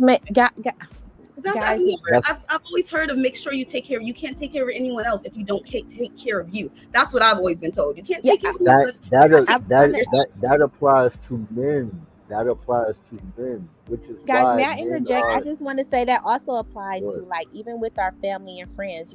Think about when we are being caregivers. The rules should still apply. You still have to maintain a balance of being selfless and selfish. So it's not always about just relationships. It can be with anything. I used to be a caregiver. The reason why I put myself first is if I know I have to take care of my client tomorrow, then you know what, Dominique, what do you need to do for yourself today so that you can go to bed on time, so you can take care of that client and be there for them 100%. That's taking care of myself first. Hey, Dominique, what you need to do so that on the weekend, don't do this because you got to go back to work in this COVID pandemic and you're going to be in your client's face all day. So guys, what does my health so that he doesn't get sick because I'm not taking care of my own health. So that's taking care of myself first so I can take care of him. So what does balance look like? Balance looks like if the other, what it is that you have to be worried about the other person. If the other person says, listen, you always tired, like you need to think about how not to make yourself tired because you can't take care of me. That's balance. You have to talk to the other person. So if the other person is like, hey, babe, I know that, on Sunday, we should worry about the other person. Days. Hey, and then I'm like, you know what, babe, I know that if I have my receipt days, you get to get this. That's a balance. That's us coming together. But if my man said, oh, I need to take care of this, babe, because I don't want to be stressed out when I take you out for the weekend, let me take care of this for myself. I'm not going to be like, oh, well, it's no, take care of yourself first so you can come take care of me. You're right. There's mental health. Sometimes you have to take care of yourself a little bit before you can take care of somebody else. So yeah, I can't put someone else anywhere. If I'm not in the right place, if I hate my life, if I'm sad, if I'm emotional, if I'm whatever, how am I taking care of somebody else if I didn't take care of myself? How do we apply that to maybe our friendships or even maybe with our jobs? Once again, if I don't go out and get blacked out drunk on Sunday, if you got to go to work on Monday and you got to be at somebody's business and somebody's company, that's like their baby. So take care of your stuff. Make sure you're good when you wake up. Make sure you're doing whatever. So when you go to work, you can perform and make that job money and help that job build. That's taking care of yourself first. You can't do it. It starts with you. You're born. Like it starts with you. You got to know who you are, know how to treat people, know how to deal with people, know how you do things, know how you are like you have to know yourself. You can't do that if you're not taking care of yourself. How do you know yourself to be a better person for other people, to go ahead and help these people, to go ahead and be there for them? You ever seen someone who is tired and sad and doing all this stuff and they can be selfless, but they're still not there for that person as much as that person may need them. Like in a relationship, your man may need more than you just being like, okay, I just grabbed McDonald's. No, so let me take care of my stuff so that I can come home and make sure I cook you a full meal. That's all. And I'm not going to change from that. I'm going to always take care of Dominique so Dominique can take care of everybody else. I need my horn. I need my. I will say, and I will say, because I'm getting sleepy. I don't know what time you guys on, but it's almost 12 a.m. here. And I gotta go because I just got that text like, "Are you getting off?" So I love you guys. I'm not going because of the conversation, but I just said I was gonna get off soon. So this is great. Bye, Dom. Young girls, Bye, Dom. Much love. Talk to love you yourself. Time. Love yourself so you can love everybody else in a peaceful mind. Good night, you guys. Good night. Okay. Good night. Later, Dom. Good night. It is about that time because it's really late because I'm exhausted. Hey, look, I'm gonna go ahead and jump off. Then it's almost 12 a.m. here. Yeah, I'm gonna do it. Q, thank you for having me up, Mr. 84, Queen Forever 2K. Yes, sir. Queens, New York, peace of mind as always. Y'all have an excellent day. Peace, Brother Zeke. Yes, ma'am. Later, brother. All right, so Queen, I know you hadn't talked the whole line. Do you have anything like to share before we close up? Yeah, so I asked, the question was, what boundary will you set tomorrow? Queen? What boundary am I going to set tomorrow? Oh, Lord. That I don't give up. No, I'm stop. No, what's my boundary?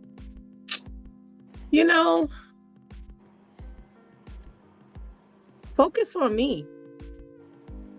Focus on me, my household, where we going, and leave everything else to the wayside. Like, don't focus on what's going on and other people, what they got to say, what they doing, how they ain't supporting. Focus on where me and my household is going. That's it. Yeah. That's my boundary. Cause I don't give a. That's up. Oh, Lord have mercy. Oh gosh. Okay. After we answer this, I do have one follow up, but my boundary that I'm gonna set is regarding to where I am, and stop allowing people to treat me as an afterthought versus priority when it comes to personal care. Because I mean, if I could do this stuff on my own, I would be at home doing it on my own. Hey, yo, QB. Yeah. You not that midnight snack. You that planned 3-course meal. Don't ever get it twisted. All right, Queen. All right. Mr. Intellectual. Boundary I'm a set. Is my boundaries intact. I don't really have to set no more. You know what I'm saying? I just gotta stay focused. That's it, man. You know what I'm saying? Queen, I answered my question the way I wanted to answer. Yeah. That's it. All right, so the last piece I want to add, once you set your boundaries, you realize what you want and desire for yourself. Many of us work in a professional setting. I'm sure you've heard of the SWOT analysis, SWOT, strength, weaknesses, opportunities, and, oh Lord, y'all help me. I just lost it real quick. Oh, I ain't never heard of that. You never heard of a SWOT analysis? Nope. So, okay. Maybe I don't pay attention. So that's true. Usually the worksheets looks like 4 squares on a sheet. And so it's strength, weaknesses, opportunities, and threats. And so then you just analyze look at the boundaries you set. What's the strength of my boundaries? What's the weakness of my boundaries? What are opportunities that can be had or made here or whatever? And then what are the threats that could affect my boundaries? So every so often, go back and do an evaluation of, if you want to call it that, analysis, evaluation, whatever, of your boundaries, and just kind of check in with yourself. Nobody else has to know what's on your list except for the ones you don't want them to cross. And then do a check in with yourself every so often. So those are my and then I have one quote to leave you all with. I am not responsible for how people respond to my boundaries. I am responsible for setting and honoring my boundaries. If my relationships end because I set boundaries, it's a sign that the foundation was correct. In healthy relationships, I can set boundaries without fear of retaliation, cutoffs, or manipulation. And that's all I have. You say, hasta la vista. Don't want to see Kick Rocks. Don't want to see you around here no more. All right. 5, 4, 3, 2. Your time is up. And your time is definitely up. Please, Lord have mercy. Miss Peace of My Mind. I'm sorry. I really appreciate you being here, sharing your thoughts and your input. No problem at all. Pleasure to be here. Any final words you would like to share with us? Because Mr. Best would like to go last, and he's going to wrap us up. Take us out. Oh yeah. No, absolutely not right now. Just everyone. Hopefully we apply everything that we learned today, because there's no point of having these discussions if we're not utilizing the information and the tools and the resources that's being provided to us. So thank you. Have a good night, and thanks for having a piece of my mind. Thank you. Thank you, sister. And that's why I said, hold on, piece of my mind. Don't drop. Dang, she dropped too soon. I had to promo something, but go ahead. That's why I said these conversations are meant to be a healing space, a space for people to share, to release and heal. So I hope this conversation was beneficial. So anyway, thank you, Mr. Best. No problem. Thank you for bringing this to us so we can have this conversation. I want to thank everybody for jumping on tonight. Thank everybody for being on the panel. Thank everybody for being on the chat. Definitely appreciate y'all. I'm not trying to rush it, but I have to, because we got another show coming up. And speaking of another show, what show? I got a promo. I need a house phone. I'm on a different time zone than you all. I'm sorry I hung up. No, it's cool. It's cool. Okay. You know, You on the I East just, Coast? Sorry. yeah, she's on the Midwest, East Coast. But yeah, Okay. I just want to say this. You know what I mean? You know, we had another edition of Conversations, y'all. You know what I mean? Definitely make sure y'all setting boundaries. Make sure y'all drawing them lines and y'all know where them lines is at so they don't get crossed, all right? But you know, also, you know what I'm saying? Make sure y'all, after this show, okay? We got another show coming up. You know what I mean? What? Easily Rigged on knowledge and Oh. relationships. Be easy. And Big Rig Slaps. They're gonna be bringing that heat, man. Right after the show. You know what I mean? On our main station, which is Knowledge and Relationships. Definitely tune in. You know what I mean? Definitely Okay. subscribe to this channel and to Knowledge and Relationships as well. You know what I mean? Queen, mute yourself. With that being said, you know what I mean? I definitely want to promote as well our show tomorrow on Intellectual Soapbox, our health and wellness segment brought to you by our wonderful sister, Peace of My Mind. Okay, all right. We ain't gonna tell you what the show is about. We just gonna surprise y'all, like we like to do. All right. So please be ready and be prepared because we definitely gonna talk about something that we're gonna throw you a curveball tomorrow. Okay, so be ready. All right. Hopefully y'all can catch the curve. You got So, the guys. okay. Do your thing, intellectual. Peace of my definitely. mind. Hey, I'm ready. I Thank want With that, you.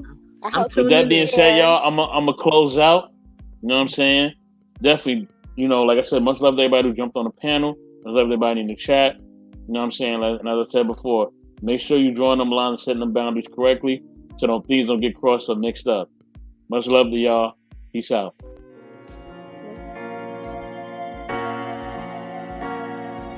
The DJ.